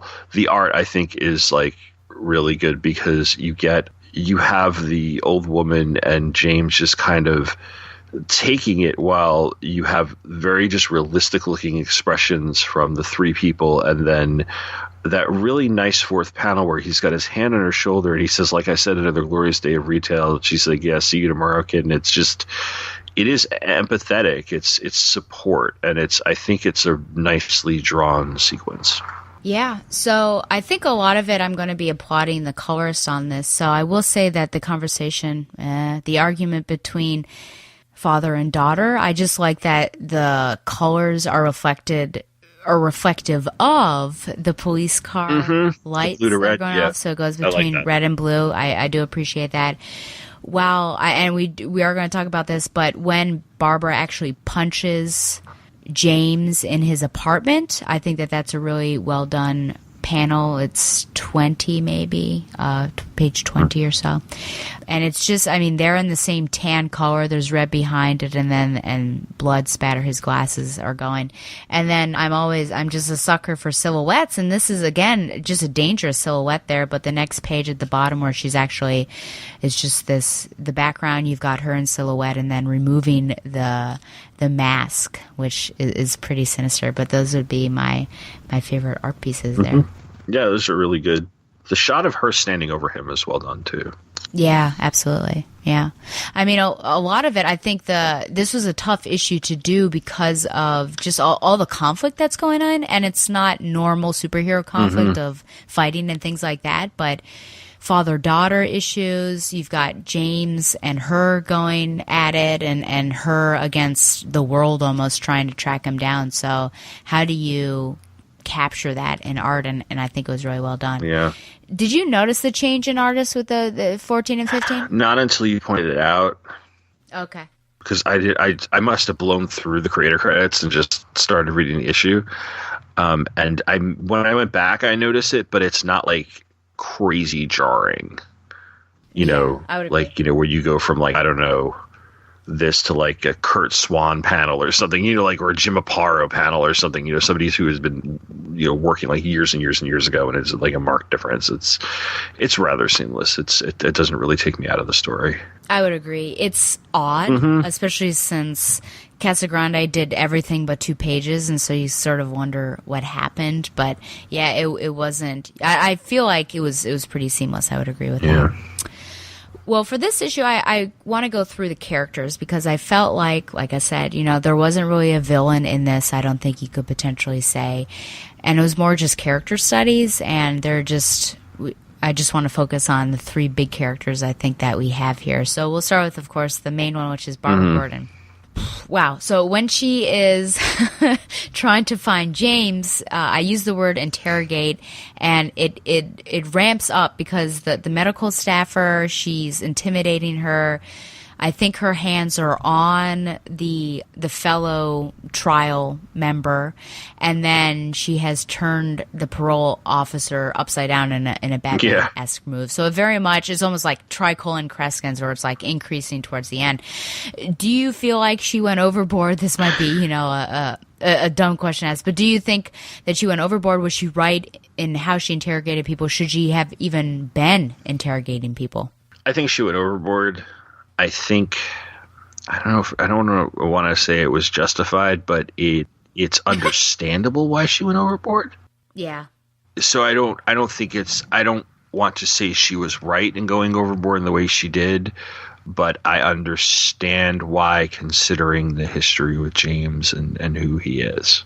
I agree that, it was understandable. My eyes were getting wider and wider, especially when we got to the parole officer, which is more or less an officer of the law, and he's out there hanging, and, which is very similar to what Batman does, but Batman does that to criminals.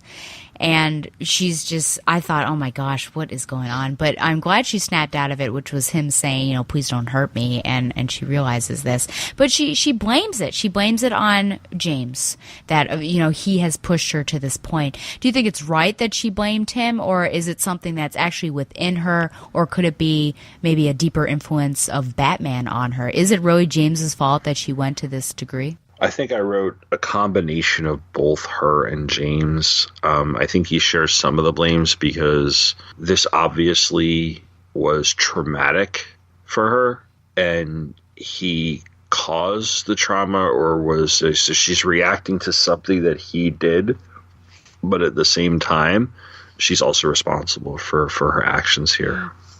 I don't know about Batman. Because I'm not up on this iteration of Batman, so I can't tell you whether or not. Well, in the past, everything she was doing seemed like Batman. Like, if you put Batman in there, that's absolutely what he'd been doing. Yeah. So maybe it is a little bit of an influence of Batman. Like, she feels that she snaps into that mode when she gets rage like this because she's seen it be effective. Yeah. I think it's too easy to blame James. And I should when we get to James, I'll ask you what you think of him, because I don't think we've ever talked about James Jr. before. I think it's easy for her to blame him and sort of the root of all her issues and everything. And yes, he's an absolutely, a terrible person and everything, but she's the one doing, all of this stuff. He's not there provoking her. It's just his, absence from the jail cell where she believes him to be. But that, if I say it's not James's fault, I think then it makes me uncomfortable because, goodness, there is something that's darker within Barbara that would push her to this, and I think it goes back to an issue that I think Carolyn Coco was on with me when we did that, and this conversation between the two of them when he helped, in quotation marks, helped her out with the case, and he was pointing out to her that you have the same darkness that I have. You were watching the same horror and detective shows that I was and looking at everything. So, if we say that it's not James, then I think you sort of look at the root and gosh, what is there? Is there something dark within Barbara that she would do this, or is it just like a one-time thing? And I'm kind of trying to work through that, because I think only when pushed to extreme situations is she like this, and we've seen her do this in previous stories as well. It's not like it's happening all the time, but you just kind of wonder about her limitations and how far can she be pushed. Yeah, I agree with that, especially since he's not trying to push her buttons here, so it is her. Right. It is set up as her overreacting to this, and even with her father trying to calm her down. Mm-hmm. And the only person, that would, and deserves not even the right word, but, would even should be treated like that would have been the fellow trial member, because then you could assume that person was as evil or doing bad things like James was. But the other two people, like I said, officer of the law, and then you've got someone who's just on medical staff. And so those people should not have been treated that way at all. So it's very interesting. But I guess it just points to what her relationship with James is like when she went to that degree. Yeah. So at the end, James, he apologizes, and she's not going to forgive him, and she says that, it's not enough, basically. Is it okay for her not to forgive James? Yeah, I don't think I think she feels that he needs to earn it more than just what's going on here, and I think she is right to be skeptical of this turnaround. Yeah, I agree that, she's skeptical. Skeptical. I think, I think she has every right to be, as you said. It's unfortunate, if only because in her not forgiving him, like she didn't just say, I'm not going to forgive you, but she had to hit him as well. And I felt like, again, I don't care for James as a character, but I felt like that was too much because, like, instead of just using words to say I don't forgive you, she decided to be the more violent of the two. And it's like this weird role reversal where he's all of a sudden like this meek and mild creature and she's this violent creature. And he wasn't doing, again, he's not provoking her and she takes that out on him. So I don't know, like Barbara, for me in this particular issue has like a negative character. And I'm not saying that Margaret Scott wrote it poorly, but I think that it just like, because this might be actually how she would react to it, but it just, it shines a dark and unfortunate light upon Barbara Gordon. Yeah, I was wondering how deliberate that is too. I guess we'll have to see in future issues, because I'm not a huge fan of James as a character either. In fact, I wrote down like, oh, this again, just because. Yes, yeah. Exactly. Although I think he was written better than the other times I've seen him, or at least this was slightly more interesting to me because of the whole I've turned things around note that they're doing. Mm-hmm. So then the last part, of course, of her character is the fact that Barbara does take off her mask, almost in, and that Batman fires her. Obeying. Oh gosh, yes, thank you for that. Yeah, that's true, because she's about to kill him, because he says, if you're going to kill me, but kill me as my sister and as Batgirl. So, oh my goodness, is there a moment? Do you think she's actually considering it? Was the mask lifting off like that consideration in that moment? What do you think about that whole thing happening? I don't know if I like that panel. So I'm on that page right now, and the top of it is him kind of wiping he's got his glasses off, and looks like he's kind of wiping away his bloody nose, and then she's looming over him. Props to the art team, by the way, for not giving her gargantuan breasts. Yes, it just like, I don't think she's very tall. I don't know what her height and weight is, but she strikes me as the type of person who is athletic and is wearing the type of compression bra that kind of mashes your breasts against you anyway. Sure. And, having seen a lot of women athletes over the years, there are women who are small in stature, but do have, because of whatever genetics, they do have, large chests, but the tendency to go like the Ed Benes route of, you know what I mean? Like is strong. Yeah, sure. And here you have an art team that's like, no, she is athletic. She's not unattractive. So you see the outline, at least in the scene, you see the outline of her breasts, but they're not like, heaving forth in the way that like Huntresses were in the JLA issues and things like that. So I just wanted to point that out because I made a note. I as I was flipping through this, I was like, yeah, they just draw her anatomically, or body wise, just like it looks normal.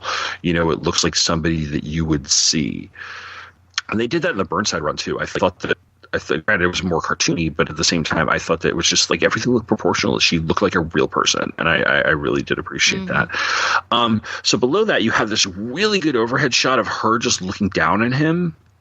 It's like a horizontal panel, and I think it's a really well-composed panel because she's got the mask on. And then I like the panel in the bottom right-hand corner where she says, maybe you really are cursed, but doesn't mean I have to forgive you, and she's facing away from him. I don't think we needed the thing of her taking it off. Maybe another panel of her looking back at him or something. Like, just another panel of her considering it for a moment. And then doing the thing where I'm going to leave, like maybe the taking the mask off was too much I think it was too fine a point to put on it. And it pushes her like really far. Yeah. Like it goes from considering to like you're practically one step towards throwing your batarang into his head. It gives us too much. Like, let us have that ambiguity of whether or not, like, give us another glance, give us another look or something that suggests she's thinking about it, but we're not 100% sure. And here she's clearly thinking about it. Yeah, so it just goes to my, about Barbara's character in this particular issue. Mm-hmm. How far is too far, and has he pushed her there? Do you think, is James on the level with Joker? I mean, because the only other person that I could see pushing her to this amount, picking up a gun, something like that, would be the Joker. And we've seen it done. So do you think he's on that level, or have we put him on that level and he doesn't deserve to be? I think they're trying to put him on that level because she needs maybe somebody decided she needs a Joker. I don't know if it was Margaret Scott or Gail Simone or whomever wrote him prior. I don't know. I wouldn't put him on the same level as the Joker. I just don't. I don't know if she. Again, I don't like the character very much, so I'm gonna kind of punt this back to you because I don't really. I'm a little more ambivalent about it. Yeah, Black Mirror I enjoyed, even though it's like gruesome. The Gail Simone, James Jr. I did not like, and then he's brought back again. He repeatedly comes back. I think this has been the best that he's been written since Black Mirror. But I don't think that he is on and I don't like Joker either, so we've got an issue here. But I don't think that he's on that level. They're both personal obstacles and personal nemesis for Barbara, but between one or the other. And then if I were to choose my two, you'd have, I guess, Joker. Well, no, actually, you'd have Killer Moth. And then potentially Joker and Oracle if you do like Batgirl and then Barbara Gordon and Oracle, that sort of thing. But James, I don't think really. I think the reason why they like it is it's this personal thing. And so they just want to beef him up and maybe create this new arch nemesis for Barbara. Yeah, possibly. In this era. Yeah. I think it seems like that's the intention. I agree with you. Well, let's move on to James. So we've both discussed that we don't care for him. Have you read Black Mirror by any chance? By Scott Snyder? Okay, I just wondered. Okay. Do you think that James is redeemable? Has he actually changed? Oh, I've seen stories like this, and it always turns out that he's either faking or he's being controlled, or he goes back to his old ways, or he ends up sacrificing himself because of whatever is going on. So I don't think that. I think he's probably redeemable because it's very possible that anybody is redeemable, except for Shaq. Yeah, because is he redeemable? But I just it's right in the name. But I think that anybody like this there's a shot at redemption, or there's something inside of them. Has he changed? I don't know. There's something else at work here because I've read too many stories like this. Yeah. That there'd be no drama in it if he had changed. And I haven't been reading the Batman Who Laughs, and I think he's in current continuity and things like that. So I don't know what's happening over there and what the ominous image is at the end of this issue. So I feel like there's that potential of being redeemed. I mean, it was all because he was thrown off the bridge by Two-Face and Batman. Mm-hmm. But, has he changed? I think he's changed temporarily, but I feel like he might change back. So, and Barbara's on the lookout. And so empathy, we find out, equals pain for James. And I wondered if, and we've talked about this a little bit, maybe off air, I suppose, with Raven. Do you think, does this send some sort of message at all, or am I reading into it? That the fact, I mean, it doesn't even use the word empathy. It makes empathy sound so bad for you. Yeah, like I understand where he might make the connection because he's never felt it before because he was essentially like sociopathic, so he never really had that feeling. And to him, it's obvious that the most obvious way to be empathetic to a person is to understand their pain in that way. I know I'm simplifying it, but I empathy to me is a positive emotional response to something. Yes, it could be a response to somebody else's pain, or yes, it could be a sharing of that, but it could also be, you could have joy in empathy. You can feel empathy for the joy somebody else is feeling because, I don't know, they just had a kid and you're a father or mother, and you know that feeling, and you can share. That's empathy too. So I think it's misguided on his part, but it's understandable considering who he is. Yeah, because I guess that's the reason why he killed, is he had no empathy. Yeah. So now he's having to. Yeah. I just wondered. Oh my gosh, it hurts to feel other people's pain, and I think that's the scary thing about relating to other people, is if you don't want to reach out to do that because you're like, oh gosh, I don't want to feel their pain. I want them to feel better, but I don't want to feel what they're feeling. So that's the thin line right there. And they don't even use the word empathy. I was the one to read in there. But That's basically what it is. That's what he's doing. Yeah. So then we get into James Sr., and this was hard. That was a hard scene for me to read. It's already you've been on when they've been having some conflict anyways with the whole Alejo camp and not necessarily being on the side of law enforcement, and Barbara's working there and everything. But Jim here, he keeps James's release from Barbara. He believes that James has been cured and trusts him, and oh, man. So I guess my main question here is, do you think that the father was in the right to keep the daughter in the dark? No. She's an adult. You tell her. You also set, I am. You tell her. You also set the boundaries, whether it is as her father or as the commissioner of the police department. Yeah, no. You should have said something. Yeah. I think, he wanted to protect her, but I think he doesn't, because that was way worse finding James there randomly. Yeah. And she could have been emotionally prepared for it. And she may not have gone off and potentially hurt all of those people if he had told her. Yeah. She wouldn't have been interrogating and everything. So I don't want to say the root cause is his secrets, but I think that was poor. I also was upset when he said, James, go after her. That's she doesn't want James to go after her. Why on earth? What are you doing?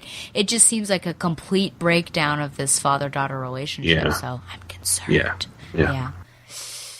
Whew, man. Okay. Do you have any other thoughts or issues you want to bring up with this? No, I think I covered everything, all the notes that I had scribbled down. Okay. Well, what would you give this out of 10 bats? Probably about an 8. Like a solid B, yeah. So this is one of those, I think I've done this maybe once before, and so it may make sense, it may not make sense. In my mind, it makes sense. I'm going to also give it an 8. I think that it's well thought out and well executed. It's strongly written, but I don't like it. I don't like sort of the implications that it has. The darkness of Barbara's character, the breakdown of the father-daughter. Not necessarily saying that it can't, it's an impossibility to go in that direction, but it's hard to read. It's hard to read, and I think it brings up really deep and also dark questions of, Barbara's nature and her character and everything. So it's one of those that I might, have to keep going back to and read and figure out a little bit more. And this is just one moment in time, so I'm interested to see where her character goes from here, where the dynamic, the father-daughter dynamic, the sister-brother dynamic goes. Yeah, definitely. Okay. Well, now on to Chris's cornucopia of curiosities. That's like your favorite baseball team not being already 30 games back out of first place and counting the days to free comic book day. Thank you very much, Stella. Hello, Bat fans. Welcome once again to the Chris's Cornucopia of Curiosity segment.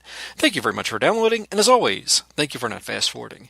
Today I'm looking at Batman Adventures number 17, cover dated February 1994, and Nightwing number 58, dated May 2019.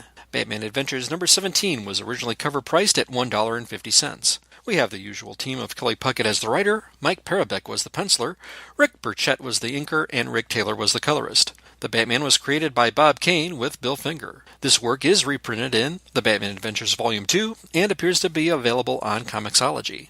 Our story was entitled The Tangled Web, Act 1, Into the Shadows.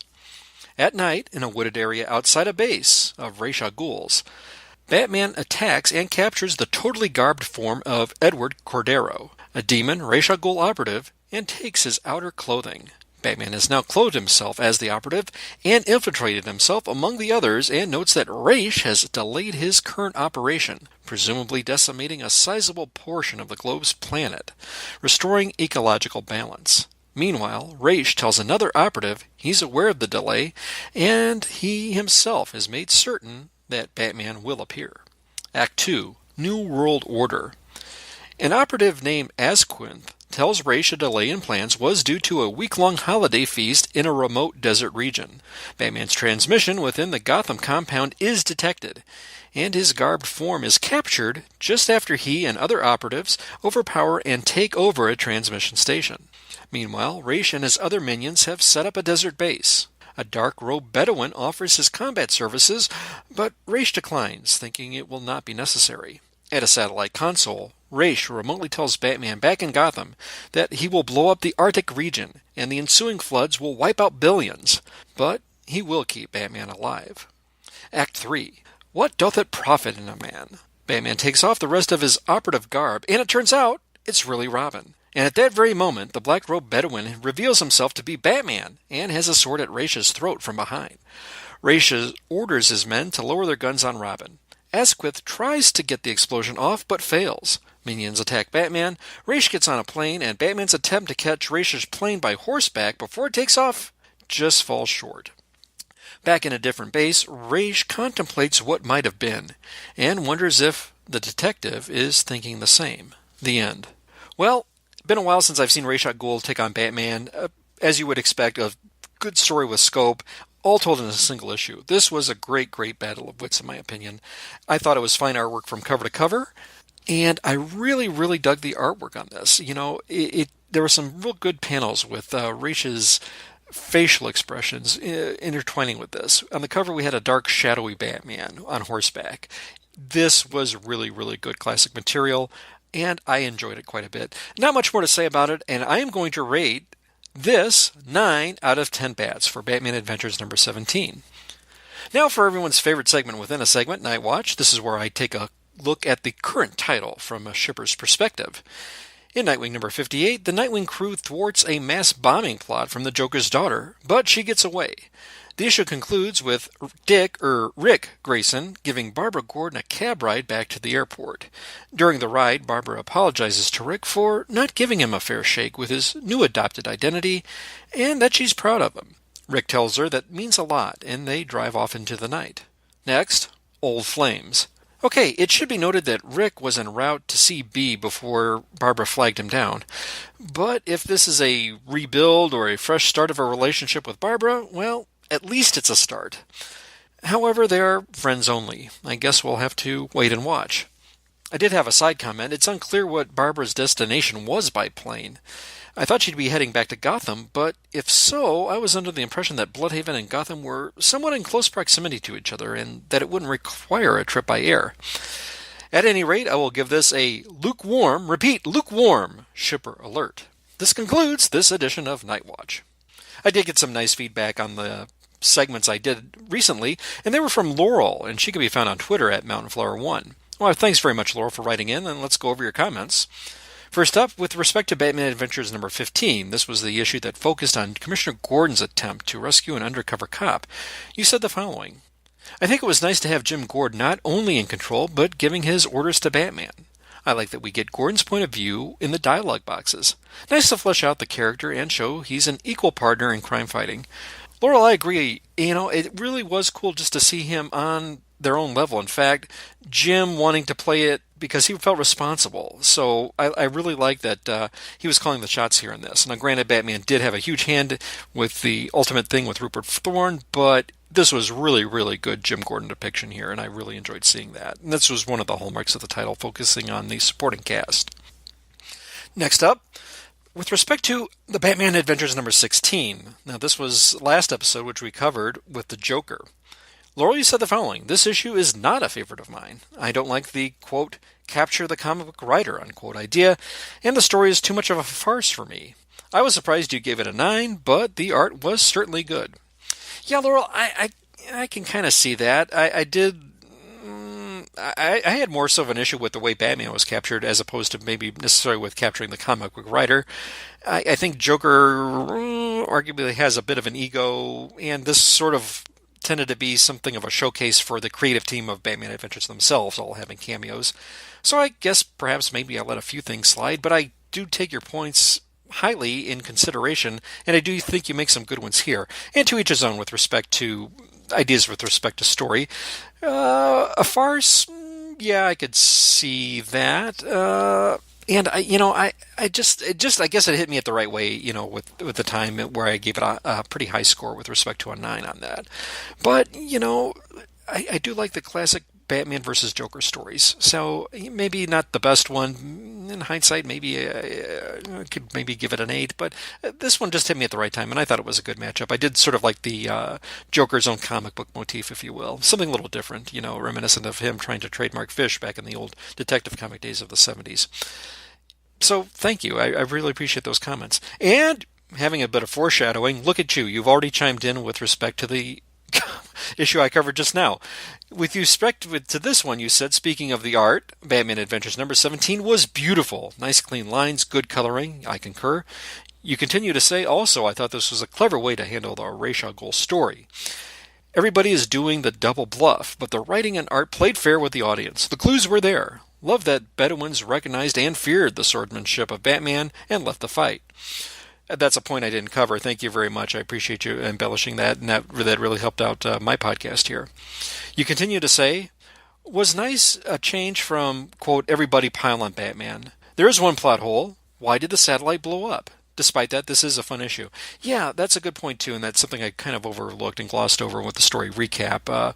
Asquith does press a button, and he tries to put things into motion with respect to that, but it's not really clear how this failed and why the satellite blew up. It's just this one-off panel, and it's not really elaborated on. Yeah, but agreed, this is a fun issue, and I wonder what you would rate it on a scale to 1 to 10. You'll have to let me know. And I want to thank you, Laurel, for chiming in. Listeners, I do want to mention, please be sure to check out Laurel on both the Birds of Prey podcast and the Batgirl Huntress podcast, where she offers excellent story recaps and very, very keen insights. Now, if you'd like to leave me any feedback, for now, you can reach me on Twitter at B2MBatBooks or on the Batman Universe website on the Batgirl to Oracle feed. I've had some email problems of late, which I'm trying to rectify, so I'm going to give out the address on our next segment. Thank you very much. Listeners, please be sure to check out Stella on the Required Reading podcast. I'd like to give a shout out to the Sutherlands. Be sure to check out Warlord Worlds, Trigger Talk, Xenozoic Xenophiles, Sensational Sleuths, Fantastic Fantasies, and Convention Correspondence. As I said, you can find me on Twitter at B2MBatBooks, BTO as in Batgirl to Oracle, and Batbooks as in Batbooks for Beginners. That's another podcast that I can be found on, where I co-host with Jerry Green, where we examine and review trade paperbacks and collected material of Batman or related characters. You can find us talking about independent comics and whatnot on the Professor Frenzy Show. Please try that podcast. You can also find me on Trust Your Cape. That's a new podcast. It's a role-playing game podcast, and the feed on that is Gal Walks Into a Comic Shop.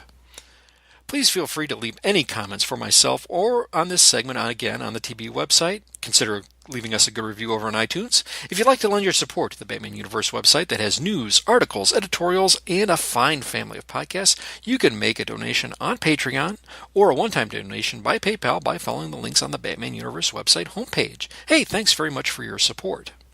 What wily villain will strike in Batman Adventures number 19?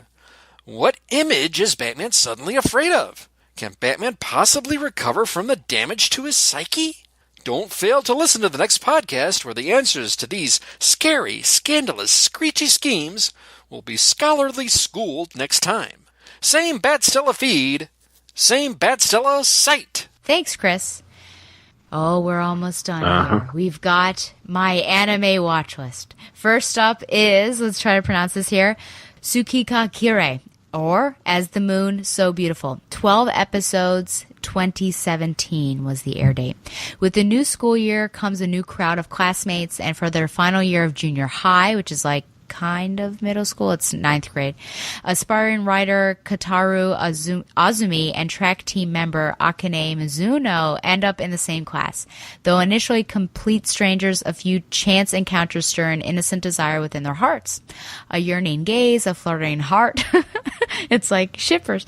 The hallmarks of young love slip into their lives as fate brings their paths to a cross. However, their love is patient and love is kind. What on earth? They're like Bible quoting here. However, though love is patient and love is kind, I was not prepared for that from my anime watch list. Kotaru and Akane discover it is not always straightforward. Despite the comfort they find in each other's company, heartache and anxiety come hand in hand with pursuing the feelings in their hearts.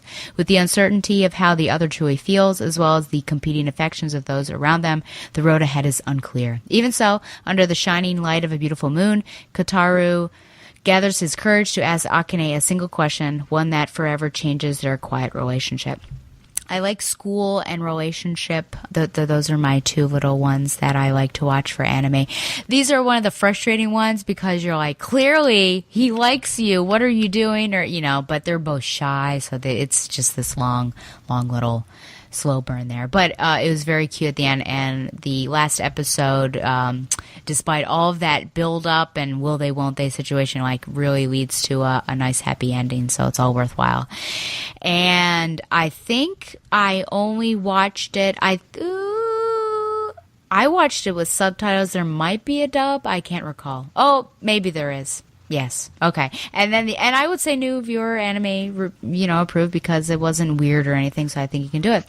And then I recently went to a Fathom event. It's of a movie called Made in Abyss, Journey's Dawn, and it's movie number 1 in a compilation of the series Made in Abyss. So sometimes anime, I don't know if it has to be extremely popular, but sometimes they'll make movies that'll sort of cut down the series, and there are 2 of them. I don't know when the second one's going to come out. So this was 2019. The Abyss, a gaping chasm stretching down into the depths of the earth, filled with mysterious creatures and relics from a time long past. How did it come to be? What lies at the bottom? Countless brave individuals known as divers have sought to solve these mysteries of the abyss, fearlessly descending into its darkest realms. The best and bravest of the divers, the White Whistles, are hailed as legends by those who remain on the surface.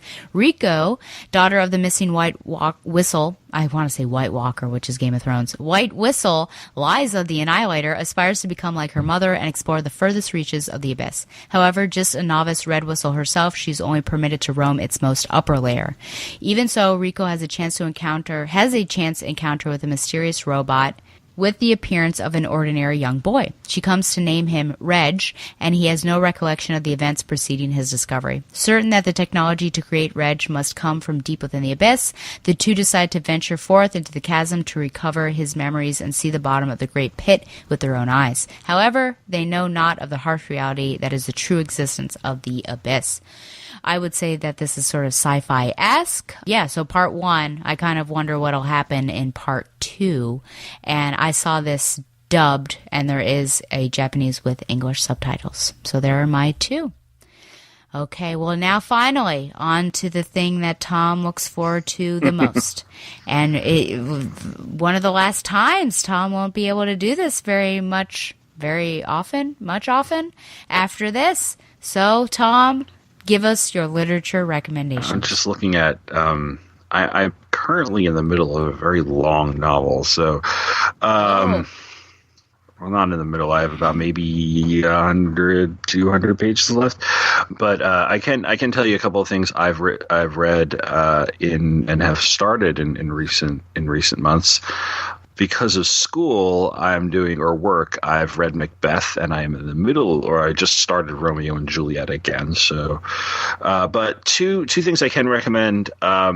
One of which you may have to get in the Epic collection and not the Essentials, because the Essentials are out of print. Wow. But I read all of the Essential Classic X-Men Volume 3 by Roy Thomas, Dennis O'Neil, and a number of other people. This is the last of the 3 Essential volumes collecting the original X-Men before Giant Size X-Men number 1. So this is now the original X-Men run. I've read the whole thing because I read Essential 1 and 2. from the Lee Kirby stuff all the way up to this. It is plodding in places. It really did improve toward the end. I felt like Roy Thomas had a little bit more kind of wheels under him, a little bit more. The art improved. Neil Adams did a number of issues that were really, really good. And I was a little more engaged with what was going on with the different, with the introduction of people like Havoc and such. So it was pretty solid. It gives you an idea of kind of like why the X-Men were more or less canceled in a sense. There's some good. They collect all the Amazing Adventures issues that featured the Beast, because he had some solo stuff between those eras. There are a couple of guest spots and issues of like the Avengers and Amazing Spider-Man that are also collected. So it's a pretty solid collection of late 60s, early 70s X-Men stuff. I checked this out at the library. Wonder Woman, The True Amazon by Jill Thompson. This is a hardcover that came out a couple of years ago or last year. A comic or a novel? It was a graphic novel. That is retelling her origin. Jill Thompson, I remember from all the way back in the early 90s when she was the penciler on Wonder Woman, right around 1990. And then she did a number of issues of like Sandman, and she's done other stuff. This is actually pretty good. It's I don't want to give away too much of how she changes Wonder Woman's origin for this and the new wrinkles she throws in, but they were very satisfying. I liked it more than Wonder Woman Earth 1, which was Grant Morrison and Yannick Paquette, I think.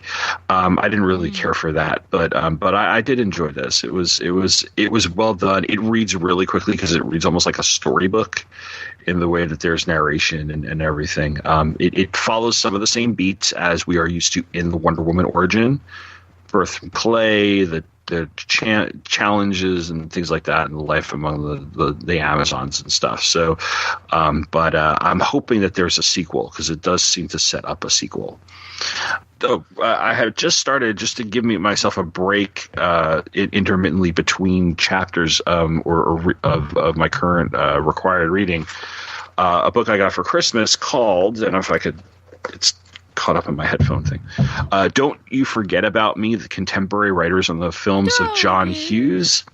So it is essays. This was published a few years ago. It was on my Amazon wish list for like the longest time.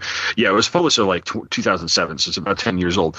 But it was it's just different essays analyzing and discussing or sharing memories about John Hughes films. And I love 80s teen movies. I love the John Hughes movies. The Breakfast Club is my favorite movie of all time. So, and I'm only about 3 or 4 pages deep. 3 or 4 essays deep.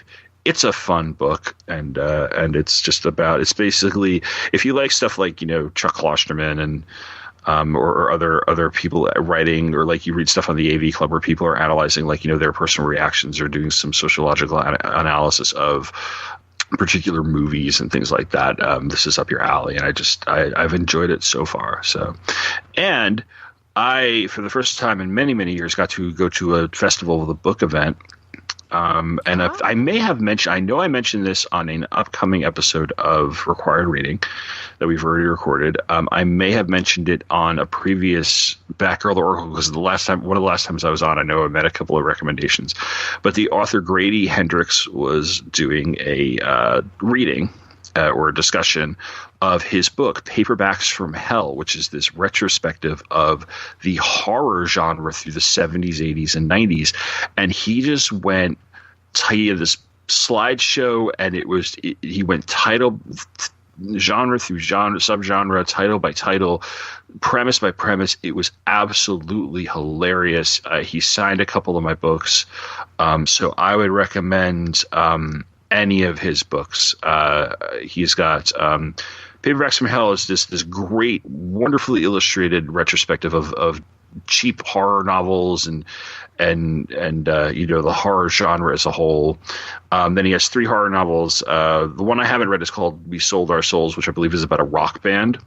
I have it on my Kindle. I just haven't gotten to it yet. The other 2 are My Best Friend's Exorcism, which is I think I mentioned this last time.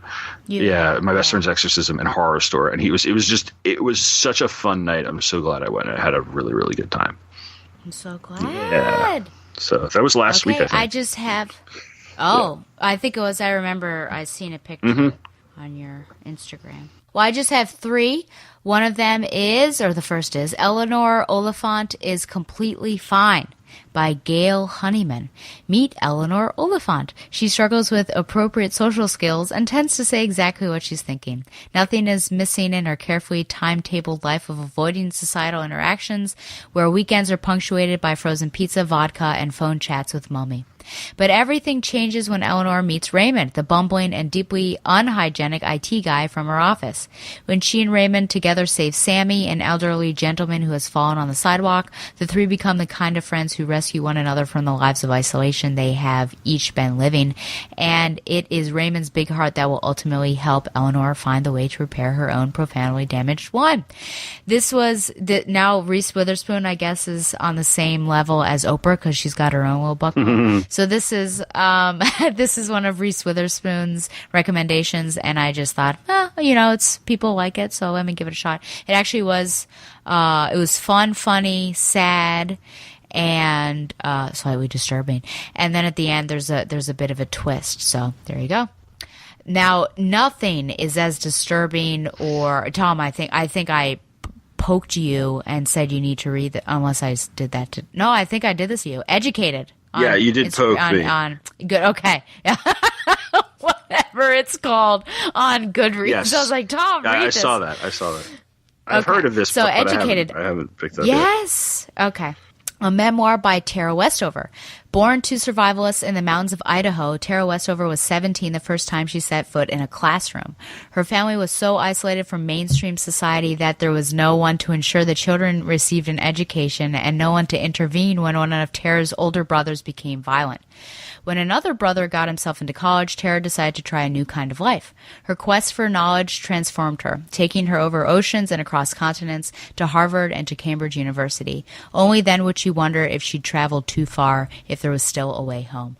I won't, spoil anything since Tom has yet to read it, but I think it's gaining notoriety. I think people have recognized it's popular. I actually read an old, from the fall in Entertainment Weekly, and I noticed that it was touted there on one of their things of make a movie into this. So if you've read Glass Castle, it's sort of similar to that. So just be prepared for neglect and abuse.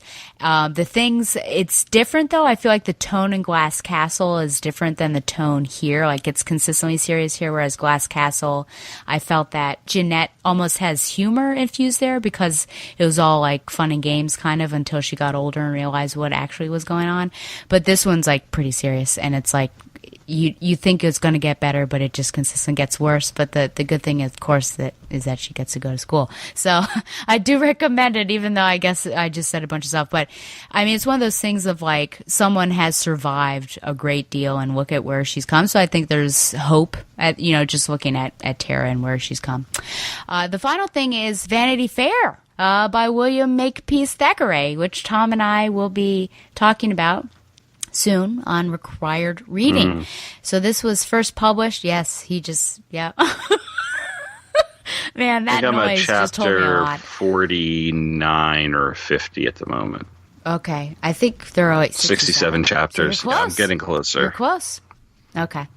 And you're not close enough, right? Is that what you're thinking? First published, or not soon enough, first published serially from 1847 to 1848, Vanity Fair is Thackeray's most famous work, in which the author reflects his interest in deconstructing the notions of literary heroism of his era. This is coming from Amazon. It is the story of Becky Sharp and Amelia Sedley, who have just completed their studies at Miss Pinkerton's Academy for Young Ladies and are beginning to embark upon the world. The simple-minded nature of Amelia, who comes from a wealthy family, is contrasted with the strong-willed nature of Becky, who will stop at nothing to climb the social ranks of English society. The novel takes its name from John Bunyan's Pilgrim's Progress, one of the most famous works of Thackeray's day, in which a town called Vanity is depicted to represent man's sinful attachment to worldly things. Set against the backdrop of the Napoleonic Wars, which was funny because of Les Mis that we just said, Vanity Fair is Thackeray's classic satire of the societal trappings of Victorian England, self-described as a novel without a hero, which we'll talk about. Well, I don't want to spoil my feelings or anything. I will say that I realized right at the beginning what I was getting myself into. I had different notions about what was going to happen. It wasn't as easy a read as Les Mis, in my opinion. Mm-hmm. It was okay. I do recognize its place in literature, but it was not my favorite. So I do apologize for recommending we can leave it at that for now because we have yes, we have analysis to do. We have some time. We do, yeah. Okay, well that is it. Tom, before we sign off, can you tell people where they can find you and support you? I have 3 podcasts over at Two True Freaks. One is In Country, which is my issue-by-issue coverage of the Marvel Comics series The Nom, which is starting to wrap itself up. I got about, 12 and a wake-up left or something, so not very many episodes left. Probably will wrap up this year. I have Required Reading with, our hostess here. And there's also a website for that. That's requiredreadingwithtomandstella.com. And my main podcast is Pop Culture Affidavit. It's everything random in the world of popular culture. You can find all those podcasts at twotruefreaks.com, and you can find Pop Culture Affidavit at popcultureaffidavit.com. And I'm on Twitter at PopAff. That's POPAFF. Okay. Well, he'll be back sometime soon, maybe in the summer. I can't remember when you're scheduled. Probably. Again. Yeah. Well, until then, you get a little break. Remember, you can send any questions or comments to batgirl.oracle@gmail.com. If you have any hate mail, I can forward it to Tom. You just let me know. And I'll just forward it on the chat. That'd be funny if we had this sick little chain of what we didn't want to do. It eventually makes its way to Alan and Mike, and somebody eventually has to pick it up, and you get this message from Don. It's why does this say forward? Oh, that'd be one of the. Remember chain mail? Yes, it's just a chain mail. Oh my gosh, yeah. You can also find the show on Google Play and Stitcher. Follow me, I guess, on Twitter at Batgirl.Oracle, and like the show on Facebook. Follow the Batman Universe on Facebook and Twitter as well. And be sure to support the Batman Universe by subscribing to Patreon. Thanks again to Mile High Comics for sponsoring Batgirl.Oracle, the Barbara Gordon podcast. I think next time I'm back to some Birds of Prey. So until then... Fly on, Babs lovers. Yay! Just plain Barbara Gordon, masquerading for a lark as she rides into the night on her special Batgirl cycle. Who knows? Is the dynamic duo destined to become the triumphant trio? Only time will tell us more about this dazzling daredoll. I love a happy ending, don't you?